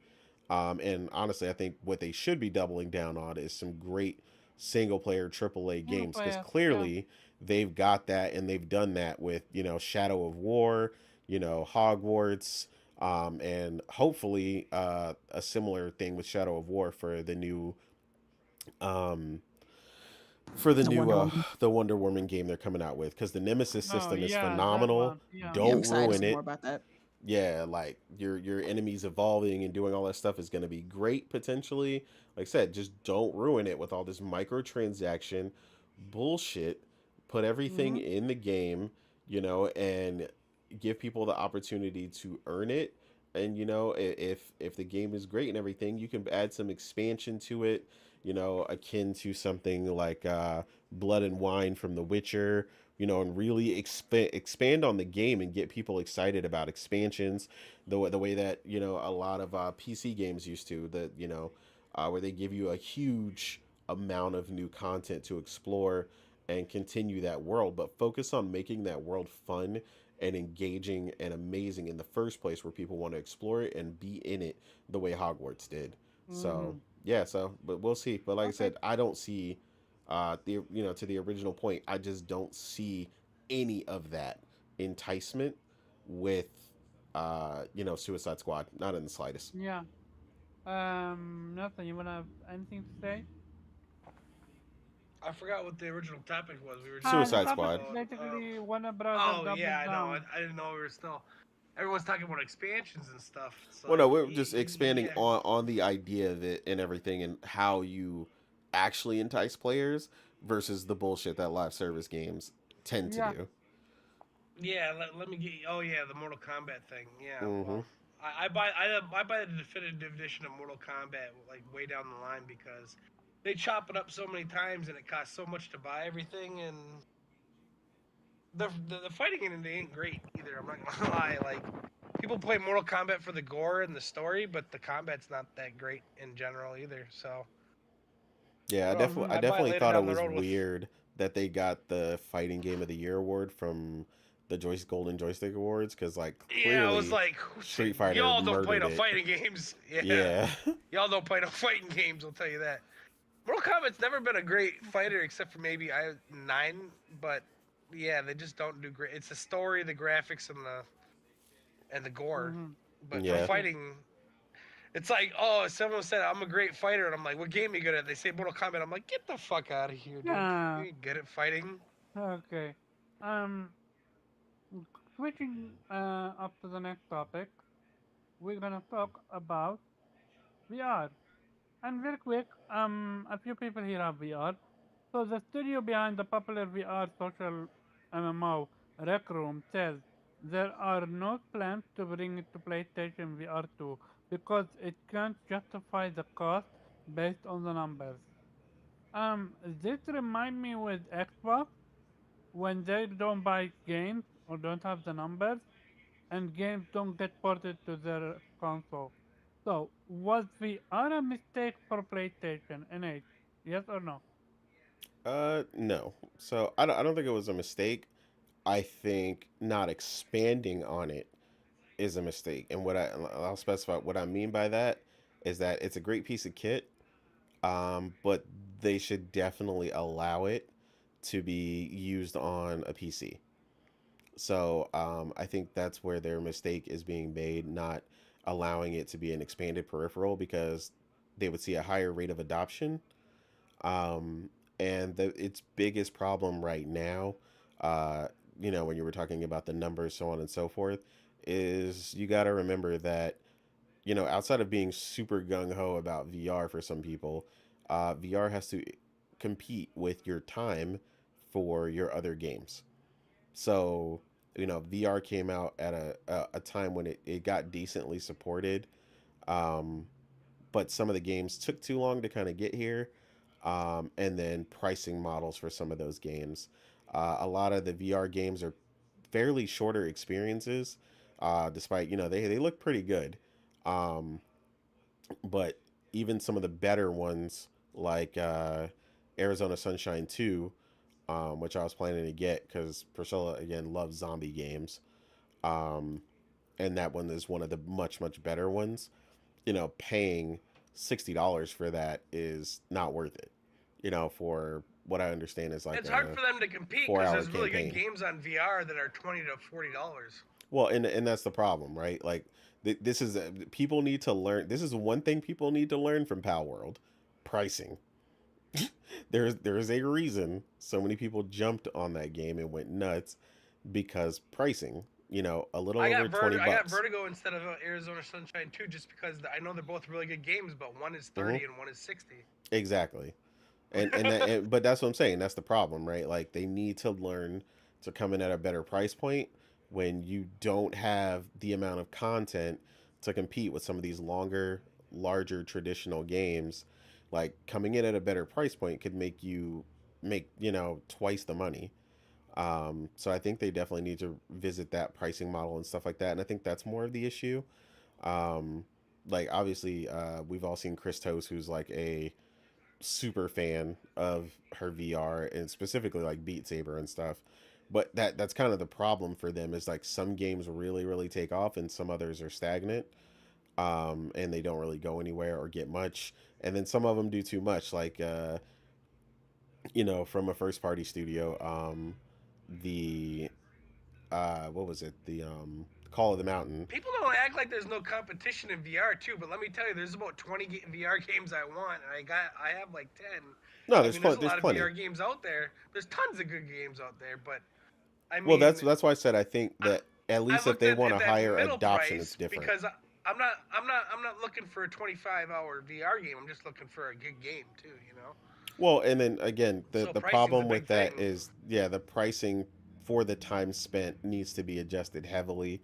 Like them just trying to charge, you can't just charge by $60 for a 4 hour experience. Like people are going to wait for sales and so on and so forth. Um, but as far as the adoption for the hardware, um, like I said, just expanding on that in PlayStation's case specifically, like I said, allowing it to be used on PC would be do a huge benefit, for someone like me who plays, who has the PC, and some of the games that they may not particularly have, like Half Life Alex. Instead of waiting on that to come, I could play that already, using that. But instead, I need a different VR headset to experience that. I mean, I have one, but everybody doesn't have one. So that's, something they could learn to double up when they talk about their expansion. Especially with their accessories, they're coming out with PC monitors and all this other PC peripheral like stuff.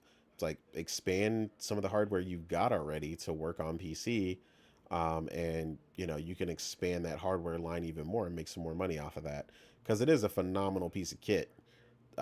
But the problem with something like that is when you limit it specifically maybe just to PS5 or something, you're going to limit the user base who's going to go after it and so on and so forth. Um, but yeah, like he said, there's competition for that and your time and your money.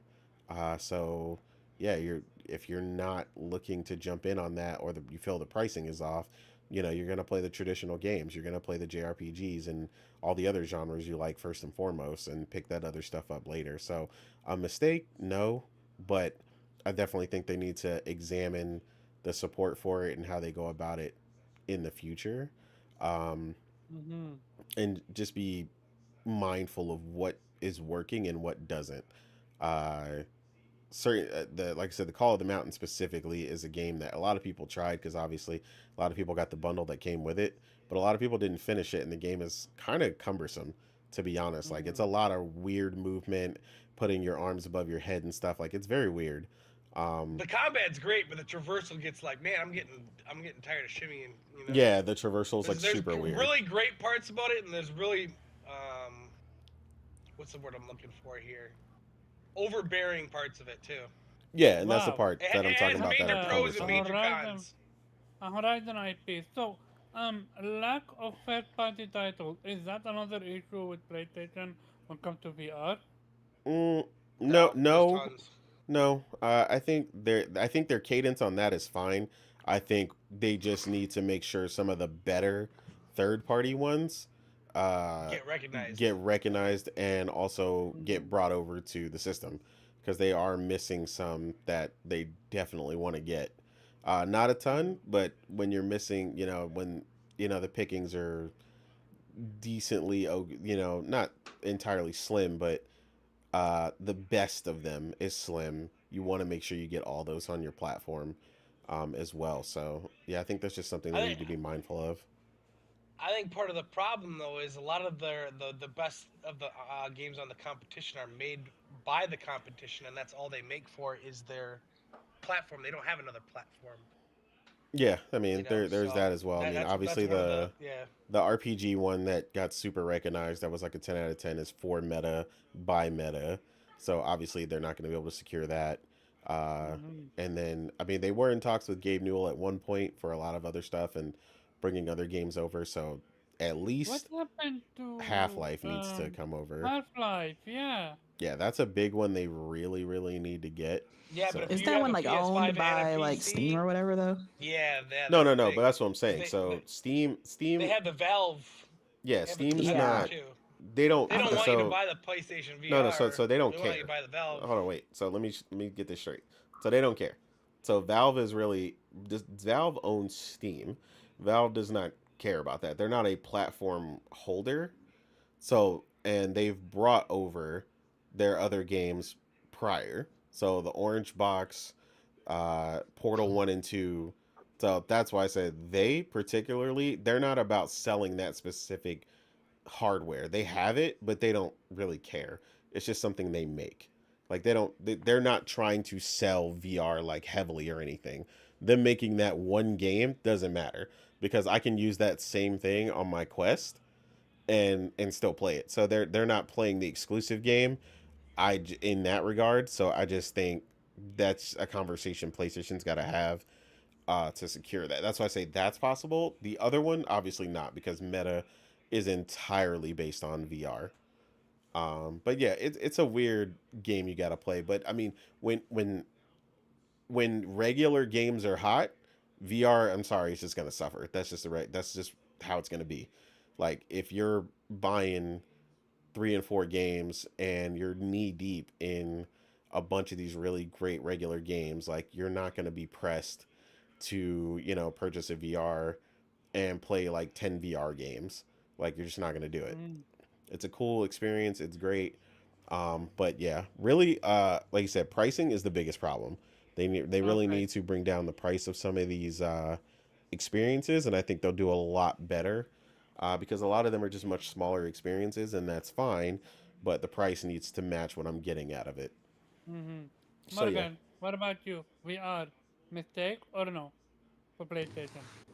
No, I'm in a kind of agreement with Nate. I don't think it was a mistake. I think it's a niche market, and investing in it and helping to help it grow, I think is always a good thing. But yeah, the pricing of these games, they definitely have to come down. Um, Especially since like Nate said, a lot of these games are like 4 or 5 hour experiences, but you're charging $60. It's just like that's a high price point to get somebody to grab into something that that might take them one maybe 2 days to play. Um, yeah, and I think it like PlayStation needs to invest more into the making first party titles that take advantage of the tech that they have in their VR.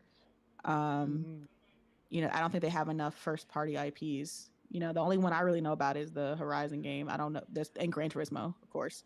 yeah, granted, Um, which is great. yeah, which is great. Like I think that's one of their better VR games. But I don't. I think they need to invest in a lot more, like in their other, because I know they have like PlayStation like Malaysia and PlayStation London that do kind of like VR games too. Like I think they need more studios to invest into VR and get people. They need to have their own kind of Half-Life Alex, not a game like exactly like it, but their own big seller that everybody wants to play. Like shit, I gotta get the PSVR too, so I can play that shit. Like they don't have that, and that's what they need. Mm. Yeah, when And PlayStation normally is known for having that, they're right, missing it. they Yeah, always known for having that, at least with their consoles, but they don't really Mm-hmm. have that when it comes to their VR. That system So, seller or that periphery seller, essentially.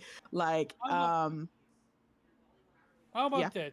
What if every third party game you buy, you get a VR version, either for I mean, free that's a or lot of work, though. That's a That's a but lot that's of a but lot work. to ask. That's a That's a lot to hell of a ask. lot of work. but yeah. I wouldn't say but every. I would say more so. It needs to be case by case Certain basis, as in like something like Resident Evil obviously ones that blends transfer really easily. well. Yeah, so like Hmm. that's why the update for the VR for Resident Evil is always free because it's a very easy transition. So I think Yeah. they could make some stuff like that that would work very well. And I think that's because where they they would see gotta that. do something. Clearly, they're not attracting numbers. Well, Yeah. yeah. I mean, they haven't Um. revealed a lot of first party anything right now, so we don't. Yeah, that's what I'm Yeah, saying. Like, yeah, they need, for their, before for the PSVR 2, I get, the Horizon game was like a launch title or whatever, but they need more than that.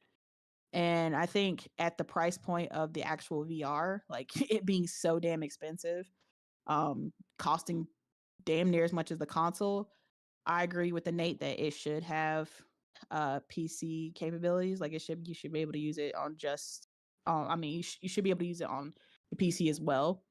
I mean, if they Mm. want to keep it a exclusive, because I understand why they would. You want people to stay in your ecosystem because that's where you make the most money.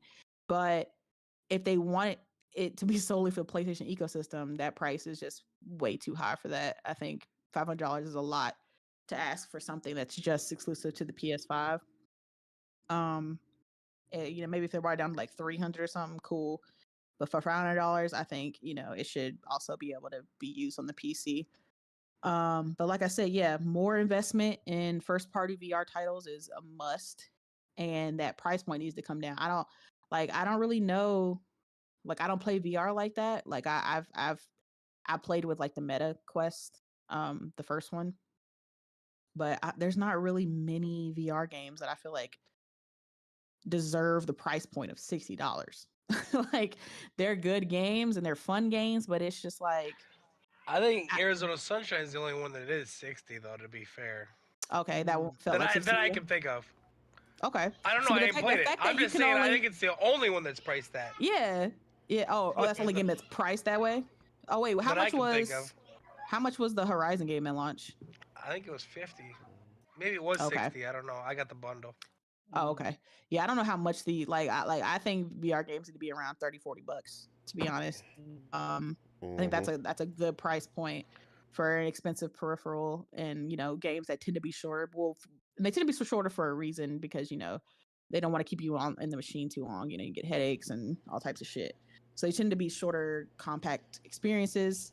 So I feel like the price point needs to reflect that, and they need to stick with $30, $40, and they, like I said, they need to invest more. Like, if PlayStation wants to keep doing VR, which I think is great, I think is good, you know um then they need to invest into the studios that can help push VR and help make it a good system seller. Like, damn, I need to get that PSVR 2 because I gotta play this game. Like, that shit look fire. Like, I want to get on that thing, and you know, I want to play it.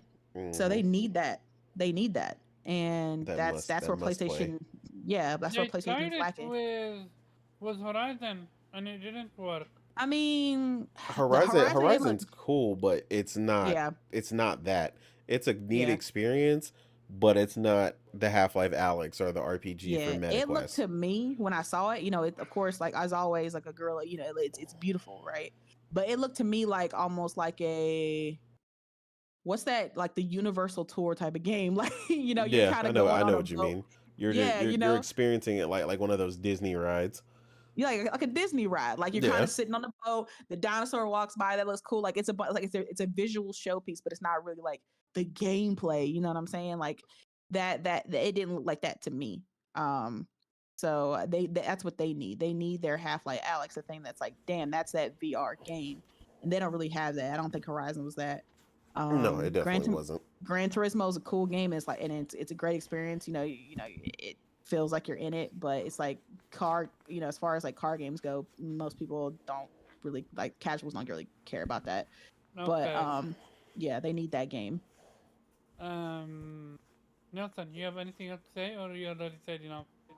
Nah, I agreed with Nate though. That's kind of the thing. Even if it costs a little bit more to make a PC version, though, to get more units out there, I guess people should probably understand a good PC VR is around $1,000 with everything. At least that's what I've been told. I have friends that have both, Some of them and are they spend, very expensive. yeah, like 1,000 to 1,500 to get in the PSVR 2 wheelhouse of how good it is. Like, I know guys that have 11, $1,200 VRs, and the PlayStation is better. So even if they had to make it more scalable and it costs, say, $700 for the bundle, PC guys would buy that for 700 instead of spending 1,200 on a HTC Vive 2 or whatever. Yeah, it's an So they incredibly could. good piece of kit for the Yeah, price. it's a really good for the price. It is extremely good. It stops its competition for the most part. So Yep. Mm-hmm. Okay. Um, let's as for me, look, I've said it before, and I disagree with all of you. I think VR was a mistake, and why? Because one, the market is not gaining anything for PlayStation. Like, nah, they fucked up with the first VR, and the second VR they're not doing the hard that early in the game. So they should have better invested. Look. The concept have changed. The ball game have changed. Microsoft, um, even with the layoff, they have so many studios more than PlayStation. It's not even funny. The output from they have them is almost gonna four be, times yeah. the body. So PlayStation should invest in a studio instead of VR or other jazz. Like, VR is not gonna make them break, but a new studio dedicated JRPG studio or a fighting studio or a horror studio or an FPS studio, any studio that's dedicated to its craft, in my opinion, is way more important than VR. Yeah, I mean, I don't disagree with that. Hey, they got Bungie. What did you say, Morgan? I said they got Bungie. Yeah, Bungie. Yeah, they got Bungie, sadly. Okay, so jumping from this topic to ninjas. Not any ninjas. Nintendo Ninjas. But here's the thing, it's not even Nintendo Ninjas. It's the head of Nintendo Ninjas. None other than Nintendo themselves. They are maybe trying to go after Palworld. So It's actually the Pokemon yeah, I was company, gonna say it's the Pokemon company, not not Nintendo. Nintendo. I mean, I'm pretty sure it's backed by Nintendo. Come on, you No, look, no, no, you know. no. The Pokemon company is a No. separate entity entirely. Yeah. Yeah. Yeah, I know, but don't you think No. they're backed by Nintendo with this No, one? No. Or the you don't No. Pokemon think so? company is entirely its own thing. Like if they make a Game Freak, statement, right? if they make Game a Freak, right? well, no, Game Freak is like a subsidiary, like the subsidiary developer. Oh, okay. Pokemon Pokemon company company is runs the everything from the everything. shows to the merchandise, the games, all that stuff, the movies, Wow, everything. that's way Pokemon more big. company. Okay, that's way more bigger than I anticipated to be. Yeah, Yeah, Pokemon company, bro. yeah. Pokemon company is No, no, huge. no, no. I thought this is Game Freak going after No, no, Palworld. no, no, no, no, no. Pokemon Company, now Yeah, you're Game dealing Freak with the big is league. just the dev that That is word that under, yeah, makes that makes Pokemon Pokemon. games. Okay, now you're actually dealing with the big league now. Yeah, you're dealing with the person who's responsible for all of So Pokemon. here is the thing, Palworld. Did I fall for the hype? No. Um, I don't. I'm not gonna touch it on PC. First one. First of all. Second of all, how do I say this very gently? This game is a flavor of the month meal. I have the feeling it's Yeah, gonna die Josh off. was saying Nintendo own a part of the Pokemon company, but I was just explaining to him that we were just making it clear to you that they are indeed still their own company. Like Yeah, like they're not a subsidiary of Nintendo. Like they're their own company. yeah.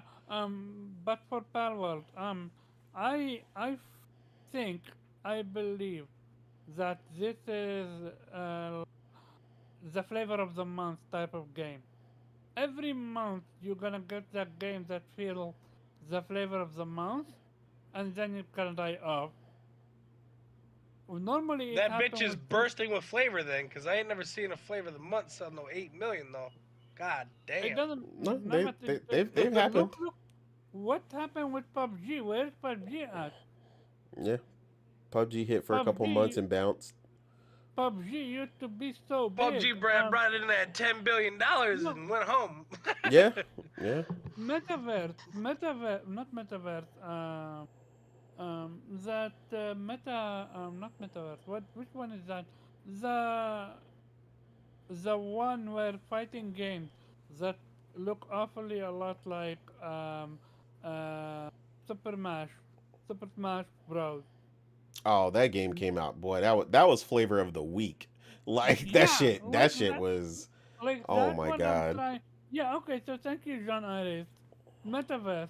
It is Yeah, metaverse. that Metaverse. shit was Please. trash from the So onset. The fact that that you had to pay for like per character or some weird shit like that. I don't, that game was a mess. like that shit was hype, and then died so quick.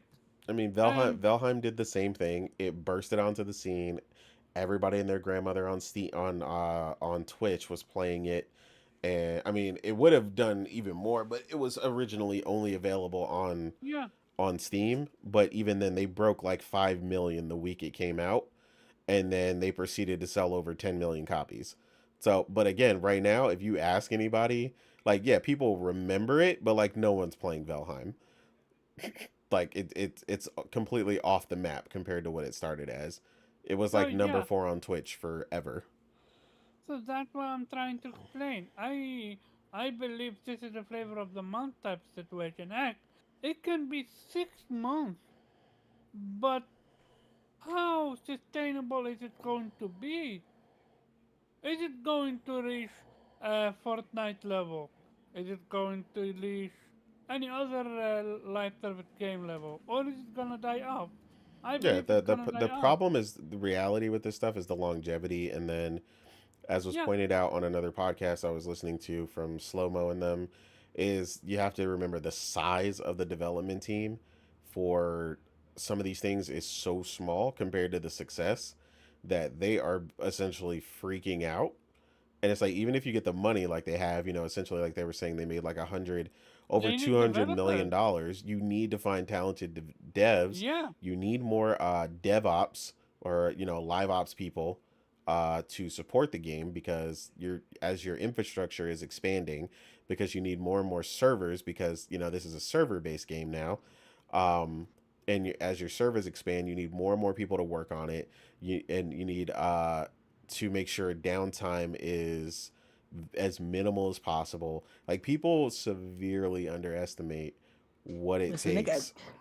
they got their roadmap already out. Okay, Yeah, they did. they're Well, planned yeah, expansions, all that goodness. and They're like planned I said, updates. when and if they hit those things, and if they do what they say, it sounds dope. But it's like again, like we've talked about, timing is everything in gaming.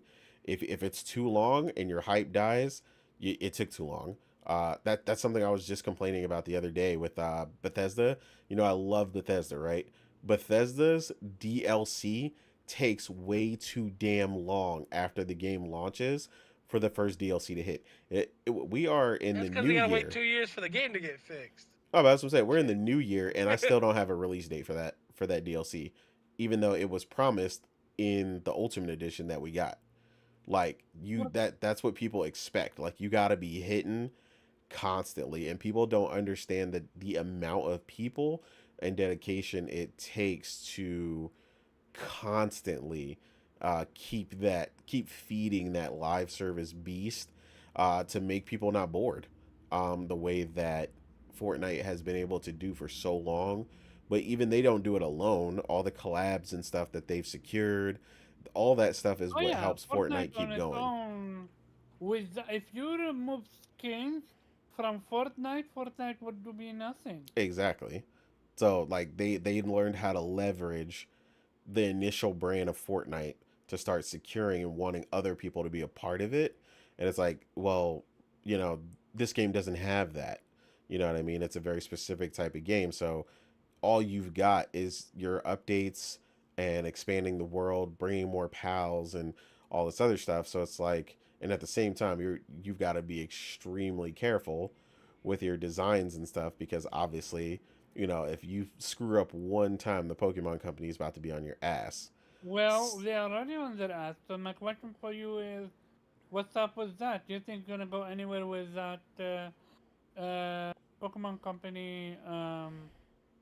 Well, there is a rumor, or rather, there is insinuation that they stole assets, Yeah, so I mean, and they'll that. investigate. It takes time to confirm because the one thing you can be sure of is that any company associated with Nintendo is not going to bring sloppy work to the table if they're going to go after them. So when they do, and if they do, it's going to be solid.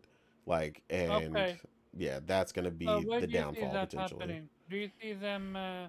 Do you see Pokemon company get something out of it, or do you think Pal was gonna be unscathed and survive? I mean, the lucky thing for them is if they are found to have actually taken direct assets directly, or if, found copying assets.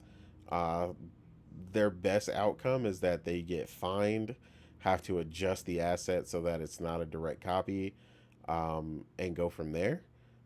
Worst case is they bleed them dry and make them shut that shit down. So So, what we'll see.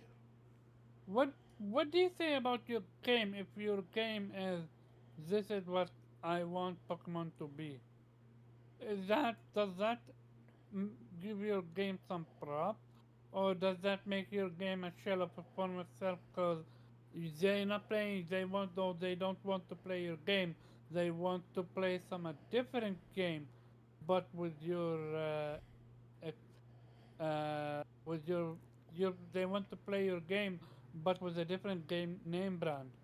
I mean, I think the problem with Pokemon that you see is that for the longest time, Nintendo, being the sole, uh, platform that it comes out on, is you always have a weakened hardware problem. and people have I mean people have wanted an evolved version, or better looking versions and bigger, badder, versions of Pokemon for a long time. That grand super RPG adventure on a piece of amazing hardware, but being tied to Nintendo, that never really happens, and usually tied to their handhelds. You never really get that. So this is something that kind of gave people that itch, but in a way that is very PC centric, which is again why it's taking off so well on Steam. Um, because Pokemon is not the only thing they took, right? They added the gliders and the mechanics And from the Fortnite building mechanic and Breath of the Wild on support exactly of the the common gliders, the stuff. stamina, Yeah, they took a ton of stuff that is, it's definitely an amalgamation of a bunch of different games woven into one that kind of came out to a pretty fun experience. But like I said, the problem, and like you said, and like I said, I'm very famous for calling these games that. Are you gonna be the flavor of the month, or are we still gonna be talking about Power World in July and all the improvements they've made and the expansion they came out with and all the new pals they've added and the storyline that they've added, and you know what I mean? There's all this potential there, but it's only yeah. potential right now. So, Potential, potential, potential. and if you can't do it in a timely manner, people, multiplayer people, especially PC people, are very fickle. Um, I was telling somebody the other day, there's already another game, not nearly the same success, but there's another game that was like number 4 on Twitch or something the other day that came out, that I didn't even know was coming out. And like 3 or 4 people were playing that on my friends list. So it's like, that's Mm, another survival S game. And it's like, so that's what I'm saying. Like, you're always like one update away not happening from like, being the mm. next game to go to the wayside. Yeah, I don't Okay, think they're in no any immediate danger of that, but these updates they definitely could got to be. start hitting, Yeah, especially if PlayStation is looking to bring them over as well. Like, you've yeah. got to stand firmly for PlayStation to want to bring you over and not Mm-hmm. just be hot for a week or two. So, Yeah. Morgan, what's your thought? Flavor of the month or here for to stay? Um, honestly, I had no idea. If I had to guess, it really could go either way. But if I had to guess, I'd probably say it was flavor of the month. Um, Thank you. you know, um, shout out to their success. It's great for them. Um, but you know, the gaming community is very fickle, and it moves in waves, and it likes what it likes for a day, and then moves on to something else. Yep. It loves something for 3 days, and then after those 3 days, they turn into a hate parade and tell you everything why they don't like it, and oh man, Yeah. it was overrated, and oh we hated this mechanic, oh that game was overrated, y'all did it, there's a love and hate relationship with games the gaming community has. So they'll love it today, hate it tomorrow. Yeah. So it is what it is with Power World. I hope everybody gets what they can out of this game, and hopefully they'll survive through this potential lawsuit that may be impending upon them from the Pokemon Company. Because it's looking, from the evidence, Grim, eh? it's not looking so great. Yeah. But Uh, what does it yeah. say about your IP if even your version on Xbox is a previous update? Like on Xbox, you can only play for co-op 2 or 3 people, while on PC you can play for 30, 34, 30 something people. Like Yeah, I Xbox mean, version for paywall is a previous version. Like yeah, I that mean doesn't that's bode kind well of for paywall, don't it? Don't you think? uh eh. I mean, that's kind of one of the downfalls of it. I mean, it's a game in its alpha stages. Like it's not the full release. So I mean, it's from a smaller studio. So I don't expect them to have all the servers. Not Sanctus calling. Okay. for to be able to handle all these different you know, because the numbers are immense. We've seen how many people are, the concurrent player count, it's going on, like it keeps rising. So it's like I don't fault them for not having enough servers, or trying to keep the servers from getting too bloated with Xbox players as well as Steam players. And Xbox players seem to be having a good time with it, regardless of the negatives and the stuff that they don't have. So, I mean, I'm sure if the full version of the game were ever to come out, I'm sure they would, figure out a way to give them the full benefits, or at least as close as they can. So, I mean, I'm not gonna fault them for that, but yeah, because it's like in its preview stages. But yeah, I think they'll eventually get all that stuff, because it seemed like that was going to be part of their roadmap and their updates, was to try to get the Xbox version up to par to PC. Yeah. So yeah. Yeah. Nathan, what's your thought? Flavor of the month, flavor of the week, flavor of the day, I think flavor they're of the gonna both year. run into, like if you create a product and you have a very very small company, and that product all of a sudden becomes a huge commodity demand, and you got to ship it worldwide, but you have a little studio Yeah. manufacturing place. You know what I'm saying? That one That's the influencer situation shouts they're you in. out and you Y- can't live up to the demand. Yeah, exactly. Like Yeah. you have the capacity to say you make I don't know, radiators, and you can make 100 a week, and now the whole world wants them, and you have to ship a Exactly. million a week. That's what I think they're the situation they're in now. Hmm. Yeah, I agree. Okay. You think they're gonna survive Nintendo? um, that's hard to say because Nintendo. I mean, there's only a couple things I fear in life, but Nintendo is one of them. I gotta ask with the Nintendo and then people. Jason Voorhees, dude. That's like my two. That's two things I don't fuck with. Yeah. You think they're gonna survive Nintendo? Innate. uh, Provided they really didn't steal anything, sure. But if they did, absolutely not. Hmm. Morgan? I'm with Nate. It depends on their guilt. If they really did steal it, hell no. They better. They bet Okay. all that money about to turn right around and be in those Yeah, I Yeah. hope pockets. they're in a non-extradition country. Exactly. Right? Nathan, you have Yeah, I worry about Nintendo, man. Like I make sure there's no background music or not. They'll take my children. Not my oh Nathan. firstborn. They'll indenture my next three generations Not of indenture, yo. yeah, Shut the yeah. hell up. Oh I man. ain't even playing. They'll No. make your children's children poor. Fuck. Nathan, you have anything else to add to this topic? Nah, that's it. I just fear for my children. Okay. I just make sure that My they man keep said. shit at home Protect My until your I man do. said you children. get that knock on the door and they're like, "It's a me, Mario," and you're like, "Oh God." Yeah. They definitely gonna have you working like them, like Your the ass is Pallies in Power mine. World. Hmm. Working in the So slums of Nintendo. hmm we had fun. This was entertaining, and we're about to get real, real serious. We have covered a few layouts on this channel. Well, previous channel, Game Player. This one for me feels the biggest. So Microsoft is laid off 1,900 employees from their Xbox division, including employees at Activision Blizzard, Bethesda, and more. This comes just 4 months after Microsoft closed the 70 billion acquisition of Activision. Very quick to break down just how terrible this one was. Sledgehammer Games lost 30% of their staff. High Moon Studio lost over 10% of their staff.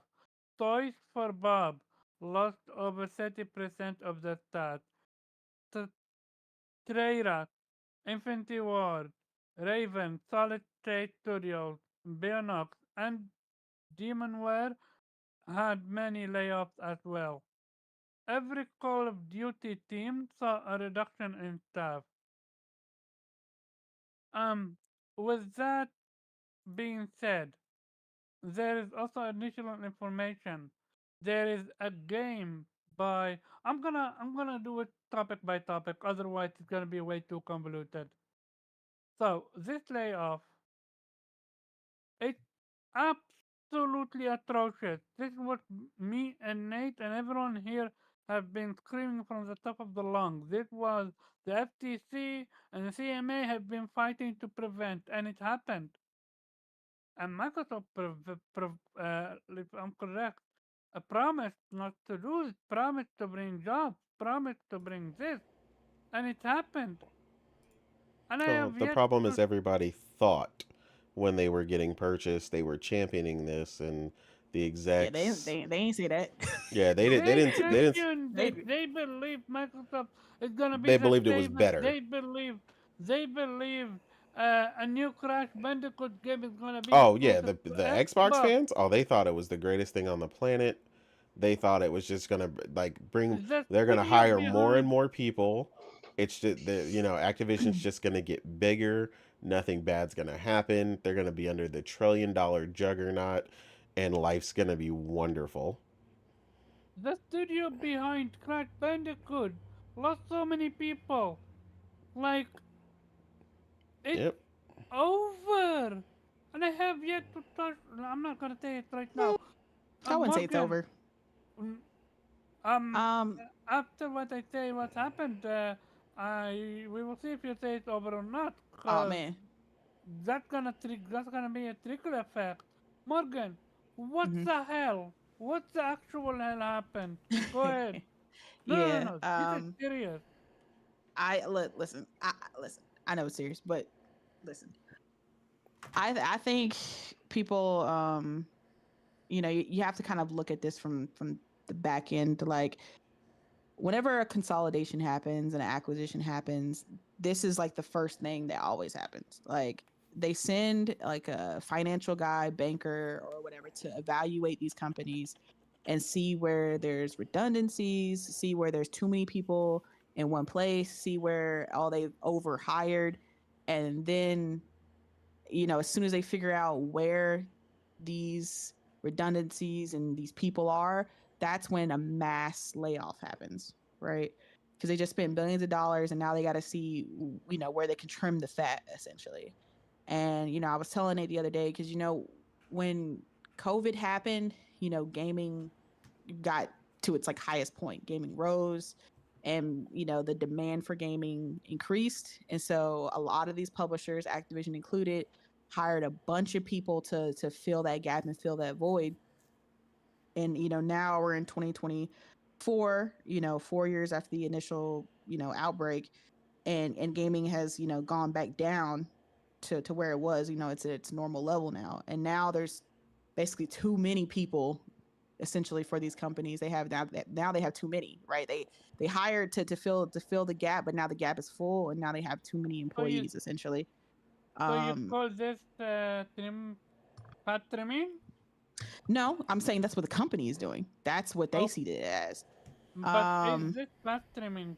Do you see it as fat trimming yourself? Yes or Well, I no? mean, no, it's not her seeing it that way particularly. That's No, just no, the no, no. result of I know. That's merging. what the company is seeing it. But I'm Uh, curious how she see it as. I see it as this is, I mean, it's sad, but it's not surprising because I knew this was exactly what was going to happen when Microsoft acquired them. And it's not a Microsoft thing. It was going to happen regardless. Like whoever purchased them was going to do this. Like whether it was Sony, whether it was some other publisher, whether it was Tencent or whoever, this was going to be the result because this is what happens when I mergers happen. yep. I Um, dis I disagree with that statement, and I'm gonna have a reason to back it up. But continue. I think you're going to use Bungie as an example. Is that why you say that? No, no, no, no, no, no. Microsoft own a track record, and if what they're gonna do, what I think gonna do, what the reports are saying, that's gonna be abysmal for them. I mean, if you're talking Yeah. about them using contractors, that still doesn't. Yeah, yeah. Yeah, that Basically, doesn't. They they wanna always do use. that. They're gonna They do that. yeah, they always do that, but that doesn't mean that a large portion of people who were cut weren't redundancies. in the merger. So there are definitely some Yeah, probably redundancies. five or six were gonna happen regardless if they shrink. Yeah, but that's I'm why just I'm guessing a saying number. this is way bigger than a normal fat trimming. Well, no, When it's not. what No, they no. did, So it's not, because the one thing you got to remember is that it's based on the size of the company. Yeah, I'm Like, gonna say Activision is huge. yeah, You they have have to remember it. twenty-two Like it's thousand employees. relative to its size. Yeah, I mean, when you Well, look at that it was just on Microsoft the as a whole, number, I think. But yeah, PlayStation's estimated at between 4,000 and 6,000. yeah, and So it's like about when you four of look at it those. as just the number by itself, then that it looks like, oh my god, that's so many people. But then when you think about the entirety of how big Activision and Microsoft is, it's actually a smaller percentage. But it's that number that pops out. And people are like, oh my god, that's so many. But at the end of the day, it is. It's like it's a lot of people and it's a lot of lives that are, essentially ruined because of this merger and what happened. But it wasn't some, I knew this was going to happen because this is exactly what happens whenever, and it's not a gaming thing even. It's like anytime a one company like buys another and they merge together, that's the first thing that always happens, whether it's a car company, a tech company, like whatever. Whenever there's a merger, there's a big massive layoff because they're looking at the papers, they're running the numbers, and they're like, we just spent millions or billions or trillions or however much to buy you. So now we have to look at the sheet. We have to see where the money is, see where the redundancies are, see where there's too many people in the kitchen in one area. Like, oh, you got 5 people here, but you don't need that many. You only need 2. So we're gonna take 3 off, and that's what happens. It's very okay. sad and it's very upsetting. But I mean, I knew that was gonna happen as soon as this merger was done. Yep. Um, Let me ask you this then. No, I'm gonna wait for other spoken. Go ahead. So just Continue. the correction to what you said, Nelson. The 22,000 is just ABK. That's it. That's not a Microsoft number. No way. How many fucking people do they have? Yeah, that's what I said. You gotta yeah, remember, it's Activision's huge. Activision, No, Blizzard, I'm talking and about King. like with Microsoft. Like they gotta be like I mean, I almost can. double everyone but Ubisoft. That's insane. Yeah, I I mean, know because Activision is a major Ubisoft There's gonna be a publisher. lot. has There's a gonna bunch of be it too. thousands more. I'm gonna let you know. Yeah, I don't see it being done. Yeah, I don't Yeah, think they're done. Yeah. yeah, I don't think they're Wait, done at wait, all. No, I they think wait, that's just gonna getting wait. stop. started. You don't think they're done laying off? I mean, I don't No. think it's gonna be Nah, not even a this year. number like you see now. Like, I don't think it's gonna be like another 1,900. But Yeah, yeah, It's no, gonna no, yeah, be no, no, like no, no. 500 a quarter or something. yeah. There's gonna be like, all right, this team finished that. Now we're gonna, lay off Get another rid of them. 150 people. Okay, so You know. how about how about this? Okay. I wanna have a fair conversation. Hmm. We gonna talk. We are focusing on the normal layoff, quote unquote, consolidation layoff. Yeah. But there is also that a travesty that the entire physical layoff Yeah. They decided to between pull the that trigger all at once. and the make use of contractors. Like, that's no longer a normal layoff. Would you agree? I mean, I mean, the use of the contractors physical. is Yeah. pretty normal. Yeah, that's common. So Wow. the physical division thing is a transition. That's a transitional layoff. They're obviously Yeah, transitioning. We saw the leak about the full digital console, and yeah. clearly they are just pulling the band-aid and ripping it right off. And Mm-hmm. they haven't said it, but I mean the actions show that if you're getting rid of your entire physical division, you clearly Mm-hmm. have no plans to release physical games in the future beyond whatever deals you currently Yeah. have. So Next Yeah, I whether mean, we're whether generation gonna that's see digital that yeah only. them with I mean, it's kind of been writing on the water when it comes to Xbox. I mean, they released their initial, when it happened with Bethesda, when they bought Bethesda. I mean, we, as in the PlayStation community, we got Deathloop and Ghostwire. We had physical copies, but then when the games came over to Xbox, there was no physical. That game that's about to release now on PlayStation, that comic looking game, I forgot what it's called. Um, that's an Xbox game. It's getting a physical version. It didn't have a physical version on Xbox. Which one? Uh, I can't recall the name. It's that storyboard looking type of game. that's about to come out for PlayStation, the Xbox game. I can't Are we recall As it. Dust about it? Falls. As Dust Falls. Thank you, Nelson. Okay, yeah, Yes, there you As go. Which Dust one? Falls. Oh, As the Dust Falls. Fall. It's getting a physical version on PlayStation. It doesn't have one on Xbox. Sounds like And Um, Hi-Fi literally Rush is Hellblade too. 2. yeah, It, Hi-Fi it, Rush. If that were to come out, my guess it would get a physical version for PlayStation or Nintendo. And it doesn't have one for Xbox. Hellblade 2 isn't getting a physical version. I mean, it just kind of seems like that's kind of they're kind of testing the waters to see the feedback on this new route they're taking. They're getting pushback, but I don't think it's enough for them to kind of Yeah, stop they're not stopping. yeah, in their The tracks. train's left the they You know, station. can so I they think it's can gonna trend to a point where it's just 90% digital over on Xbox, and barely any 100% physical. digital. It's over. Like if you lay your entire uh, physical division, it's over. Yeah, I mean, there's still claims that they're going to be They still outsourcing the might do physical. the Madden and the NBA's. It's gonna be unless you're a Yeah. top 10 game of the year, you're not getting a disc.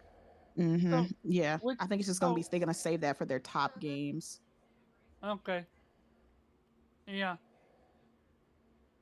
Go ahead.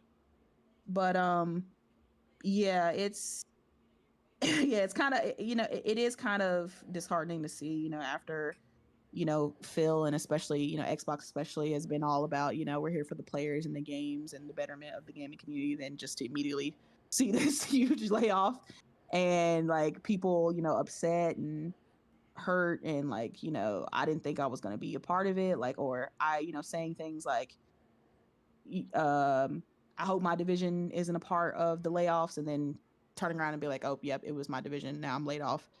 Yeah. um all I can My hope entire for is team. that One yeah, person said my entire team was laid off from yeah. Call of Duty developers.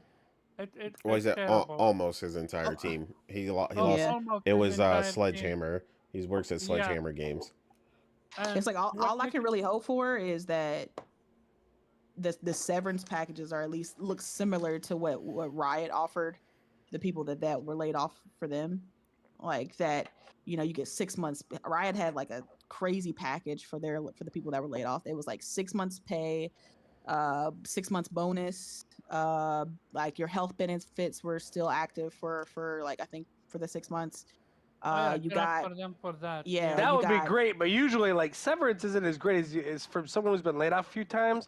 All it is like say you get 3 months severance is, and it takes you like 4 or 5 months to replace, especially if you had a good job. You mhm. can't collect unemployment, so it's not like you're getting over and doing more financially. If you got 10 grand and you're only getting 50% of your income from So unemployment, you that's got to wait until you would have made 10 grand so off that. that's But the if other the thing. Their insurance is the big severance thing, is 100% of their pay. Yeah. It says that well, specifically. well, yeah, but still, say if you get three months of your normal pay, which is 6 months of unemployment, you can't get unemployment for 6 months. So if it takes you 6 months to get a job, it's like you were on unemployment for 6 months. Yeah, You know Yeah. what I'm saying? there's a 6 months 100% pay plus bonuses. Okay, you And should be able to then find a they job offered within a year. yeah, Plus and then job placement. they offered services to help, make your resume, to give recommendations, to help them find other jobs, uh, you know, from them. Like they offered like a bunch of like people who had visas who were working there on who were there on work visas. They helped them with their visa status. Like it was a bunch of benefits. I was like, oh, this is a nice package. Like you hate to Yeah, the see a big thing is layoff. the health benefits, because if you have a family, that's the worst thing is if you get laid Absolutely. off. Like Right. You holy got that shit! health Like insurance is gone. Yeah, I That's saw scary. you got a letter continue your health insurance. You have to pay yeah, I $3,000 saw a month one now. Like that's what? talking I about can't.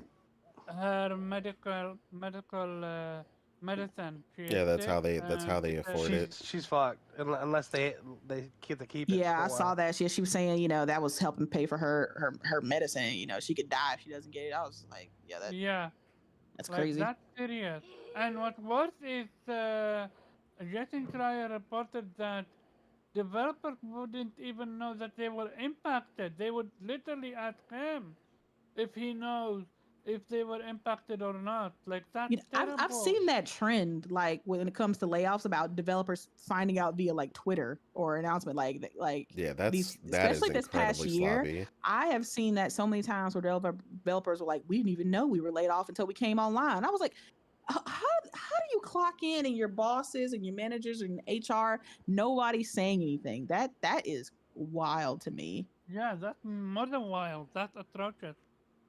That showed you I was how like, bro, little why did you tell me to come in today just to fire me? Like you could have just I could just stayed in bed. Like what that are we doing? show that showed you how little they care about human life, human Did you see life. Phil Spencer the mass email he sent out to employees when that was happening?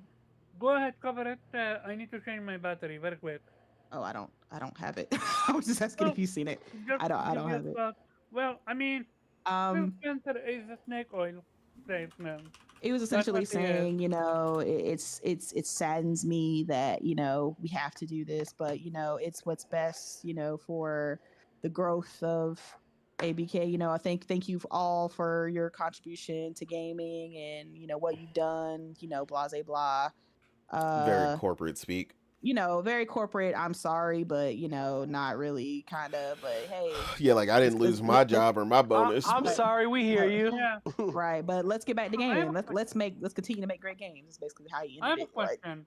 If hmm Phil Spencer or Satya took a bonus hit, would they have been able to keep them, or would they the still have been no, I mean able to leave 1,900 them? people is a truck ton of people. So I don't even think, as much as some of them get paid, that that particularly is going, like they'd have to cut a lot, if not all, and I still don't think it would be enough because you're talking about some of these people, like are highly paid. You're talking about, six-figure salaries for the Mikey majority of Ibarra these is people. gone. Yeah, Mike is gone. I I mean, didn't mention it, but he is gone. well, He's he he's left is different. So uh, apparently, according to Jason Schreier, he never wanted to leave. He told him so. yeah, yeah, he was He basically said, he Yeah, had but no then choice. Microsoft showed up. So if they're gonna need to drag me out, I mean, I'm gonna be honest. I'll believe it. I'll believe him if he doesn't show up at Sega all of a sudden in 6 months. oh So Oh snap, man, oh this because man. dude. because If that yeah, happened, are we gonna give the human his props, his flowers? for what? Because if you're talking about that man sabotaging companies, Yep, I already yep. called that. Yeah, the moment I heard he was over there, and like 3 weeks after he was there, like the rumor mill started flying about all the issues going on at ABK. All of a sudden, the floodgates opened about all the internal problems, and it took a couple months, and the accusations got really real, and the stock price That dropped. man, that man be back there in the confidential section with a fake mustache on, looking for the secrets of each company. Hmm. Is screenshotting them and sending them. Microsoft. You see this? You see this? You see where the financials are fucked up? Yeah, we about to get these motherfuckers. Yeah, that Mm-hmm. that man that man But seemed see, like a yeah, whole op I to don't me. think a lot of people before the ass grabbing shit came out, their whatever you call it, their stock price, they were worth $100 million. Yeah. So So they got a big discount on buying them because their reputation went in the shitter, and that saved them $40 billion.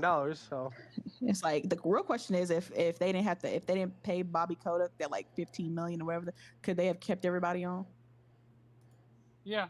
I mean, So oh yeah, probably at least for another year, for another year? at Yeah. least, and then the financials probably would have balanced out. But again, we told people you don't spend $70 billion not to get your money back.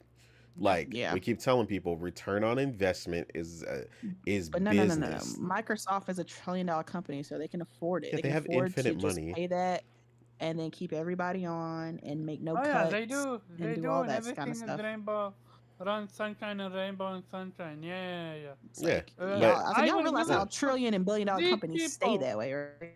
these exactly. yeah, people they're that like, oh, this. that's my favorite. Is they're always like, oh, I they're $1 trillion company. I'm like, yeah, they got that way for a reason. God damn it, For a reason, they I cutting will will. costs. they will I will. bury your mama. They don't give a I wanna fuck. call them. I wanna call them out. Every single one of them. Oh I'm Absolutely. god. starting. I'm starting with Paris. Oh damn. Post This up. dude championed it. This dude championed it. Destin, he championed it. Ryan Tim Dog McCaffrey. championed it. Ryan championed it. the dude. Oh, I forgot what his Post Up was name. Lulu's best friend. What are you talking about? That man was front and center. Where did Lulu. Man. where did Lulu comment about it? Atrocious. Lulu don't give Listen, a she got shit. her money and left. What do you Yeah. mean? Zero. That check So cleared. my She bounced. question is, where is the CMA and FTC in this? Can they not? No. No. No. I mean, because Nope. like I said, this is not. This This is is not business as a. usual. It's business as yeah. It's business as usual. This is exactly what Mm. happens in a merger. So they're not. This is an unusual type of thing. So they're not going to say anything. Yep. Yeah, nothing they could do about that. So But yeah. yeah, Lulu is somewhere on the Cayman Island, Mhm. counting her 16 bank accounts She's in like, oh Switzerland. yeah.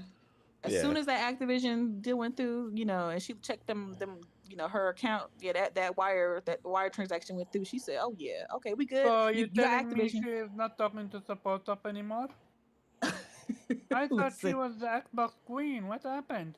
nah, she's the Xbox Valkyrie. She's part of the squad, the Valkyrie squad. Yeah, they Mm. thought they had the Valkyries, Now there's only the one left, So they're back to But just now that it Sarabond. happened, all of a sudden now crying how that's terrible and I hope they find somewhere else. You literally was championing it. No, but the reality is like Dustin and Ryan can both shut the fuck up. Like, cry me a tear, a river full of fake ass tears, because you knew this was gonna happen. Period. You didn't give a fuck, and you still don't give a fuck. So I don't care what you say, because we knew what was gonna happen as a result of the consolidation. This is the result of all industry consolidation, as me and Morgan have hammered home right now. So don't play the victim card now. Now that all the "I told you so's" are coming out, and you see all these people, you know, basically left out to dry with this merger, while they were just celebrating. Don't get me wrong, they were believing y'all for a bit too. It was looking real good. Phil came and met everyone and gave out hugs and, signed t-shirts, and I love you And guys, and he kid took pictures with all the babies. teams, and now And they kid babies. Did you yeah. see that picture with that one guy where they took the picture when they bought him or whatever? That one guy, I'm fucked. Yeah. Yeah. You see the look on his face like this ain't good. Yeah, like, nah, man. Everybody knows what happens when the corporate buyout happens. You already Yeah, know you that's what gotta I look was real saying. resilient.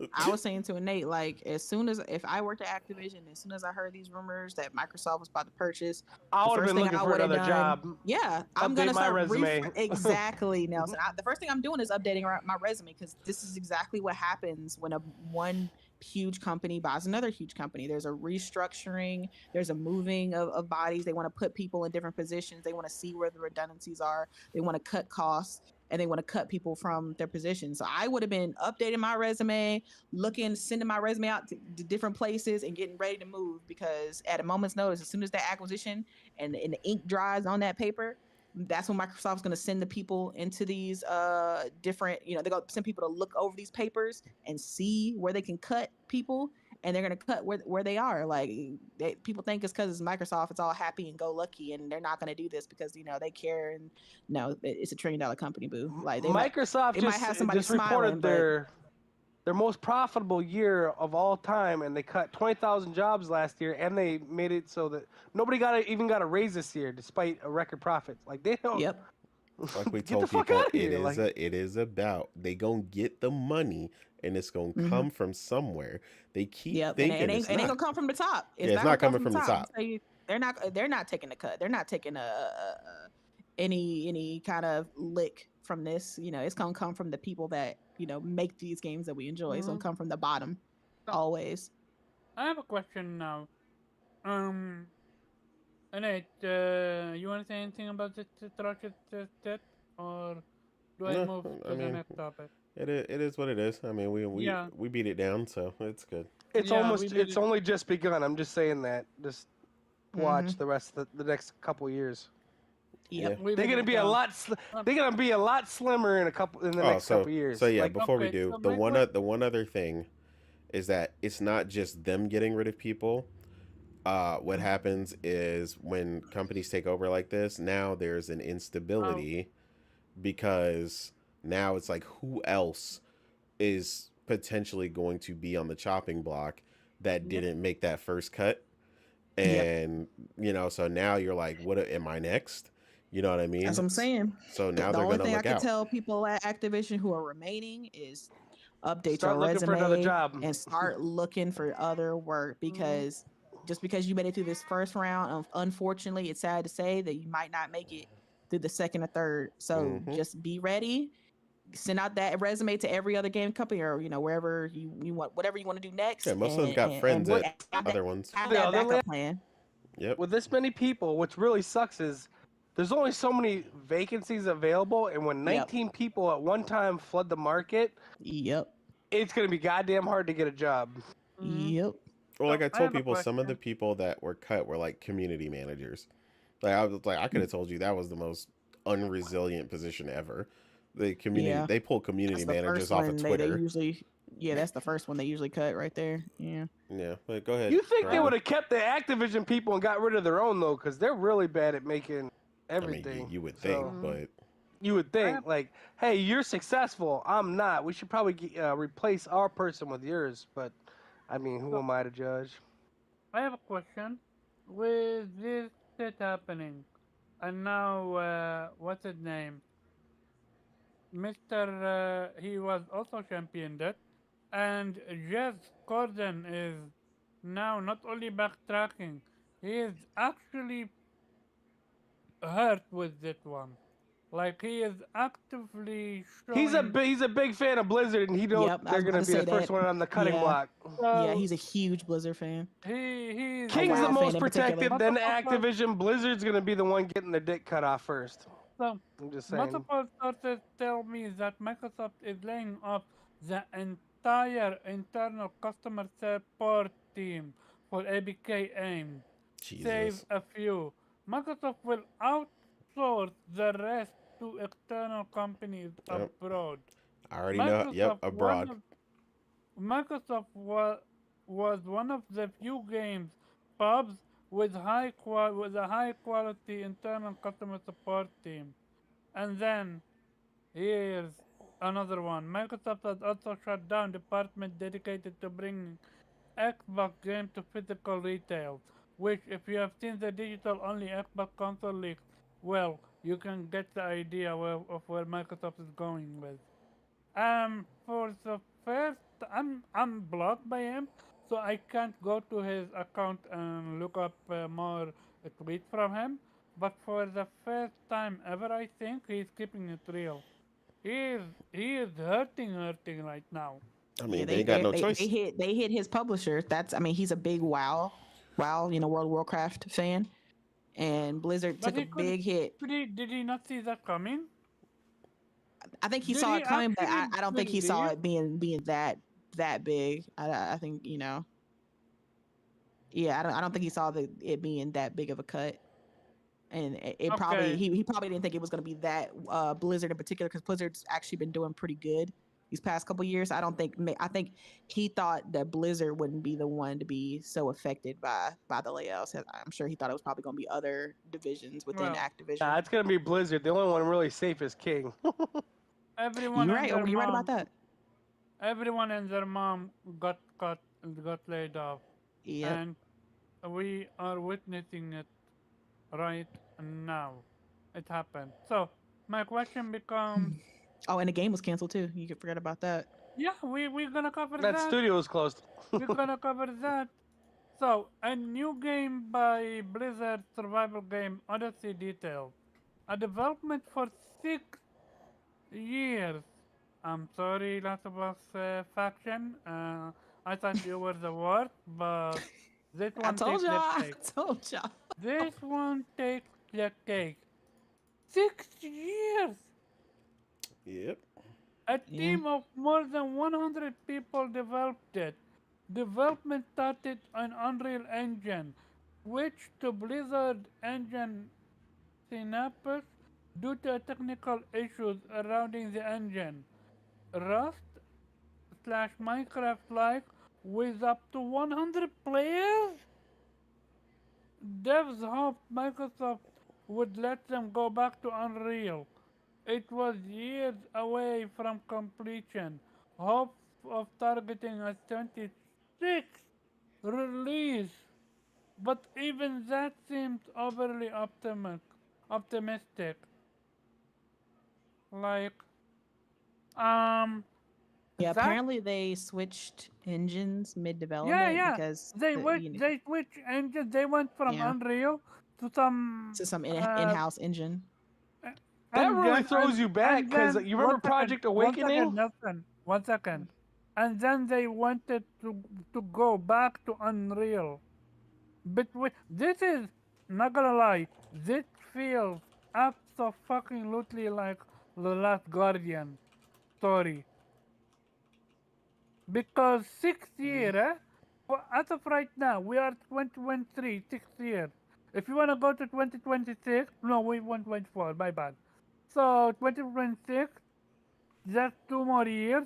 So 7, 8.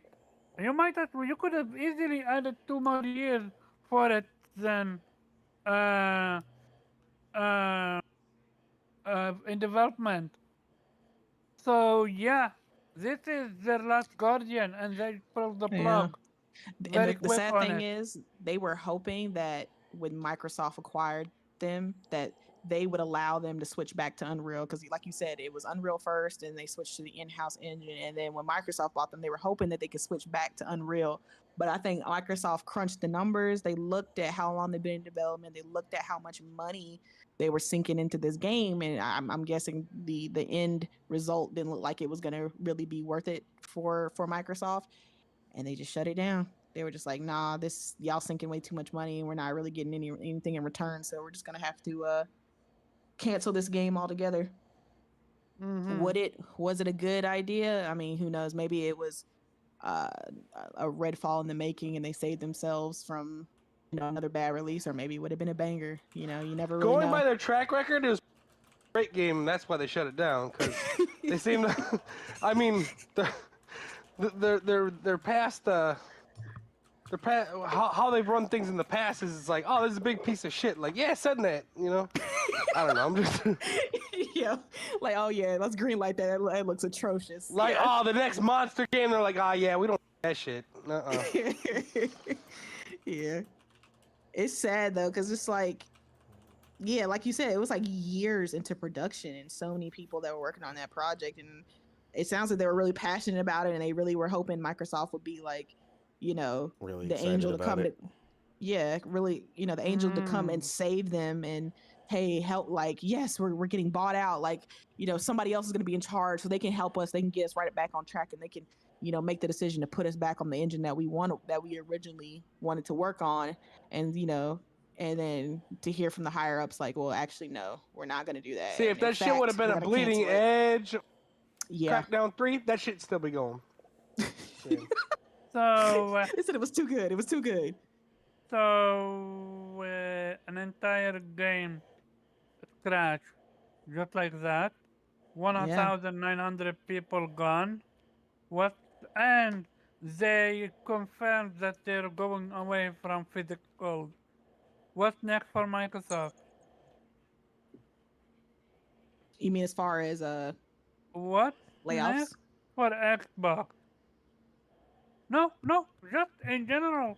What what can what Xbox next big new move? Going multiplayer? That's the only It's thing hard to I say can with see them now. because they change directions with the changing of the winds, man. Yeah, It's like they really every do. every You ain't every wrong. 90 days, You ain't every wrong. No, 90 days the no, winds more. north south. I'm, Like we changing direction, turn the I'm ship now around. believing. I'm now believing more and more of the rumors of them going multiplayer.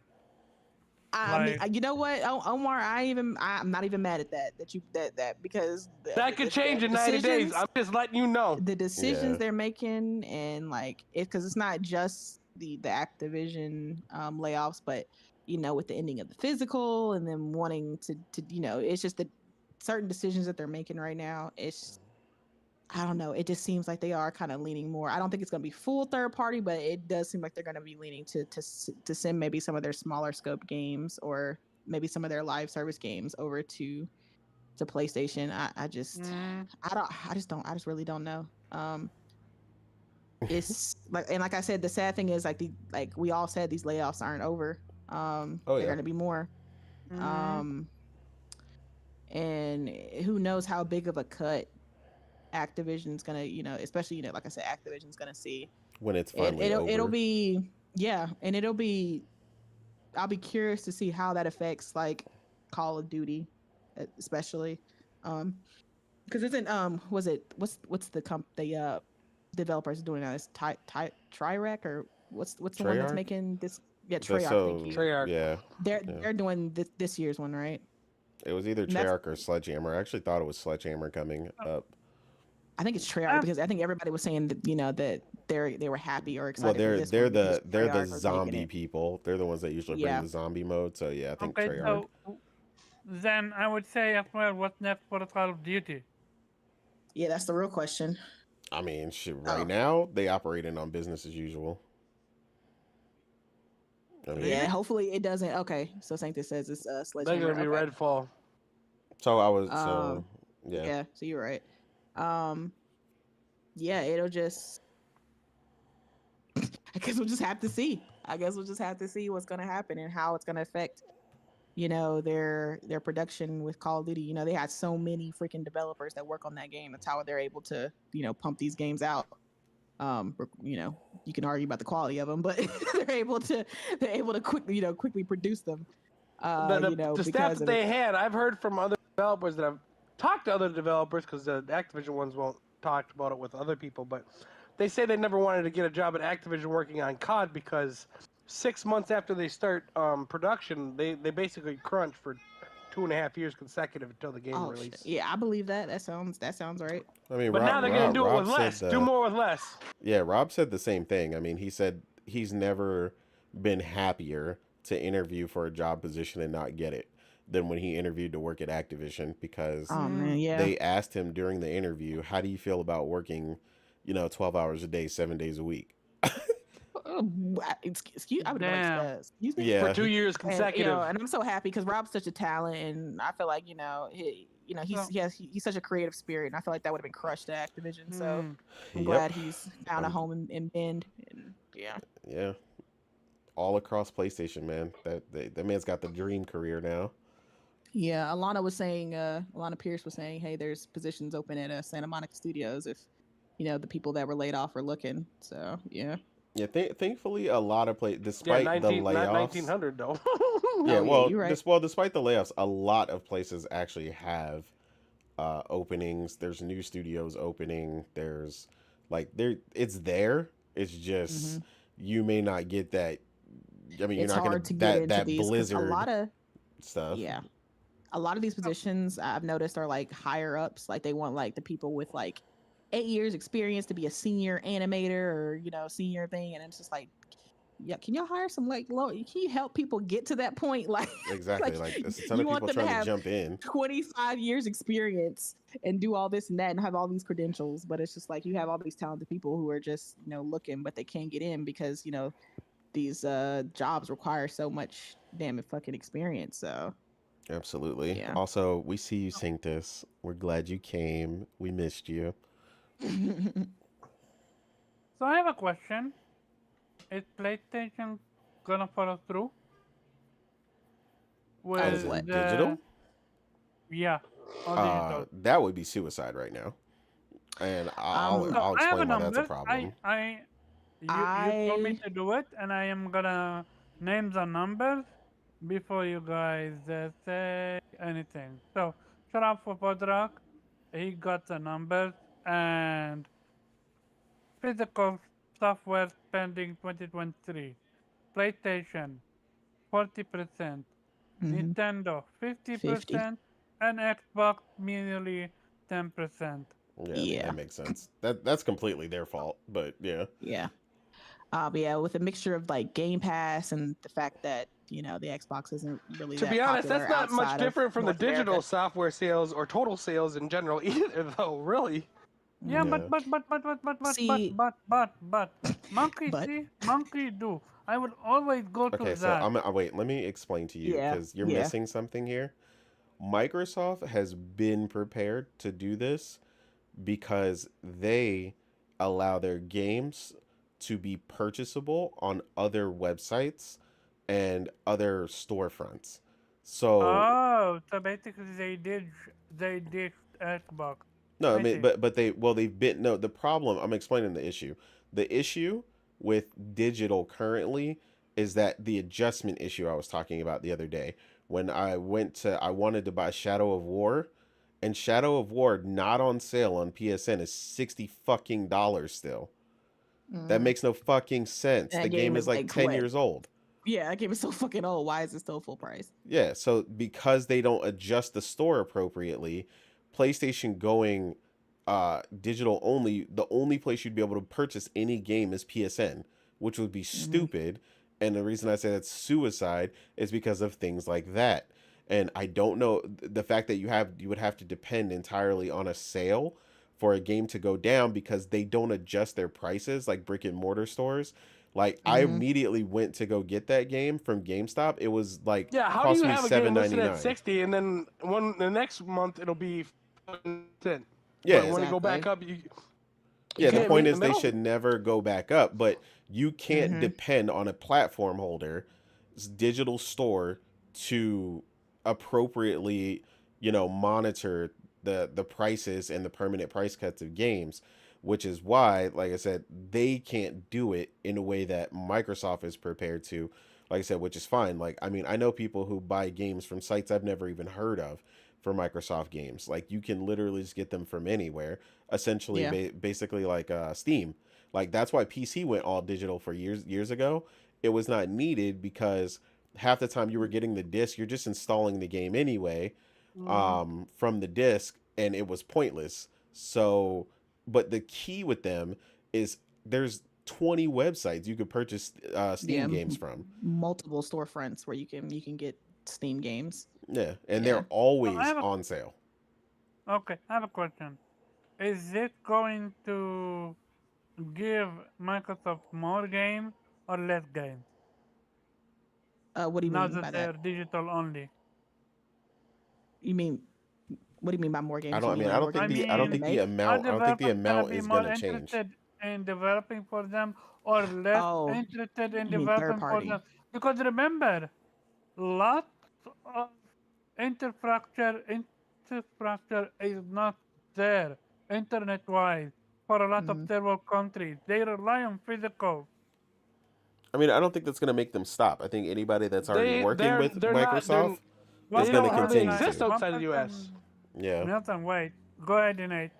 No, no, no. I was just saying that I just don't think that's going to change drastically. Whoever works with them already is just going to continue to work with them and Mm-hmm. go from there.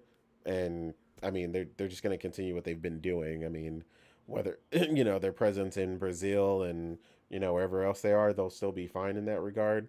But I don't think it's gonna like EA or somebody like none of the major players are gonna just stop because they stop physical. And most Mm-hmm. indie games are exclusively digital anyway. So it's not like Mm-hmm. Okay. it's a big negative for them. And like I said, it would be worse, like I told you, if they were in the same position as PlayStation, where they didn't already sell their games on like Green Man Gaming, CD Keys, all these other Yeah. places where you can get cheaper games. I mean, I couldn't tell you where the other place was, but I mean, my friend has even told me. My friend has like a Brazilian account or something where he can get like he bought Baldur's Gate 3 for like 14.99. You know For what I his mean? Series X. Yeah, Yeah. for his Series X. Yeah, I don't ask me to explain that. I don't he's explained it to me like 4 times and I didn't look into it, but that's what I'm saying. Like you can Oh, I told Yeah, you I damn. there's can't explain yeah, that. there's yeah, there's Okay. different digital storefronts that you can purchase Okay. Xbox games on, Yeah, unlike Insane. PlayStation. unlike PlayStation, exactly. Insane. So you come up with stuff like how you see on I PC mean, that's where people go to CD keys and stuff like that. Like Morgan was just I was talking to Morgan while she was playing something the other day and I wanted Death Stranding for PC. And I went on like CD keys in a couple places, checked the prices, and I found the game for like 7.99. The director's cut. Interesting. So that's Okay. what PlayStation has see to that, do and that's why PlayStation's to getting do that that in the lawsuit, future. right? Yeah, Exactly. right. And that's what the lawsuit is about in the UK or whatever right now that's being brought up is that PlayStation doesn't allow their digital games to be purchasable elsewhere. So basically, Mm-hmm. essentially stifling digital competition. Yeah. which cannot remain if they if an So you inevitable think digital they're gonna future. lose the lawsuit? I mean, So I I don't. mean, PlayStation So is gonna what? lose. I think they should, but What I told Morgan I want out of it, I want them to lose, but the money being paid is irrelevant because that's stupid. yeah. Because they're saying the money it's like a class action suit, so the money would be like, you might get like $5 from it or something if you were in it. Congrats. Yeah, the money is stupid. I'd rather PlayStation take that 180 million of that fine and put it into game development and getting, the Mm. storefront stuff ready to distribute and stuff like that, rather than them paying Yeah. $5 to everybody I would involved. rather them do a user and open up the storefront to third party digital storefronts like other ones. Like I want to be able to buy PlayStation games digitally on CD keys or whatever. I want multiple places to buy it, and I want to be able to gift them too. But that's a whole different Exactly. discussion. But Yeah. but yeah, I like it shouldn't just be allocated to the PlayStation Store. Like we should be able to Mm. purchase PlayStation games digitally on other digital storefronts. Like, and that's the issue is like since they got that monopoly, they can keep 10-year-old games at fucking full price. Like I I was mean, I was looking at Red Dead Nintendo Redemption Nintendo Special says Edition. hi to you. At least Yeah, we get discount, unlike Nintendo, where yeah. like But see, the digital, first but party. Nintendo digitally has different storefronts too. That's the thing. You can buy Nintendo games in different Yeah, storefronts. So PlayStation it's is just the like only one that does that. PlayStation's the only one that doesn't. Okay, I had no idea, but okay. Yep. Yeah. So Red Dead 2 Special Ultimate Edition, a game that's freaking, 6 years old is $100 still. I'm like, why? It Yep. makes no sense. And then, like she said, if she wanted it right now for whatever Mm-hmm. reason, like she has no idea when it's gonna go on sale. If she wanted it Yeah, digitally, Mm. because now when it it's does up to go on sale, it PlayStation. might go 9.99, but she Mm. has no idea when the hell that's gonna happen. Hmm. Yep. But yeah, Okay. Anyone have anything else to talk about? Anything else they want to talk about or give their opinion on? Because we always go on tangents, and I want to make sure that everyone get. Oh yeah, Nelson, you wanted to say something. What was it? I forgot what it was. I got food. Oh, He said, "I got but food anyway, now." I that, got Yeah, food. yo, we on the He said, "Listen, same warpath right now. I got food. All right." I apologize. I apologize. I wanted. It didn't matter if you went first or in went first. But when two people at the same time are talking, I can't focus. No, If you're I good. can't focus, then the fan base can focus on it as well. Oh yeah, yeah. I mean, we know that, Josh. What we're saying though is you don't know when that's going to happen. So like when I wanted Shadow of War, I don't know if it's going on sale in 2 weeks or 6 months, and I want to Mm-hmm. play Yeah, the game right now, and I can get it physically Yeah, you for like nine ninety Call of nine. Duty Ghost. Oh, Like, yeah, yeah, say you yeah. want I Call of definitely Duty use a Ghost, wish list. Yeah, we they have use that that. Call of Yeah, Duty sale once or twice a year where you can get them for dirt cheap. But the rest of Yeah, the year, I gotta pay $60 for Call of Duty Ghost. That shit was on PS3, dog. exactly. they $60 for Ghost. Oh my Yeah, that's god. crazy. hey, Yes, before we sir. continue, shout out to Sanchez. I just saw her on here. You didn't hear us specifically shout her out 10 minutes ago. No, I literally Oh, just Mark, did. no.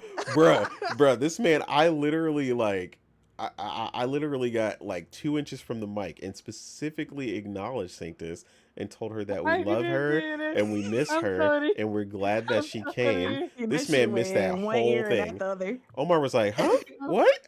I'm atrocious when it comes to bad hearing, I swear. Oh my god. Poor Omar. Even when I did everything quote unquote right, I still fucked up at the end. Oh, that's Well, glorious. at least you didn't miss any discussion. You did. Today was a good day.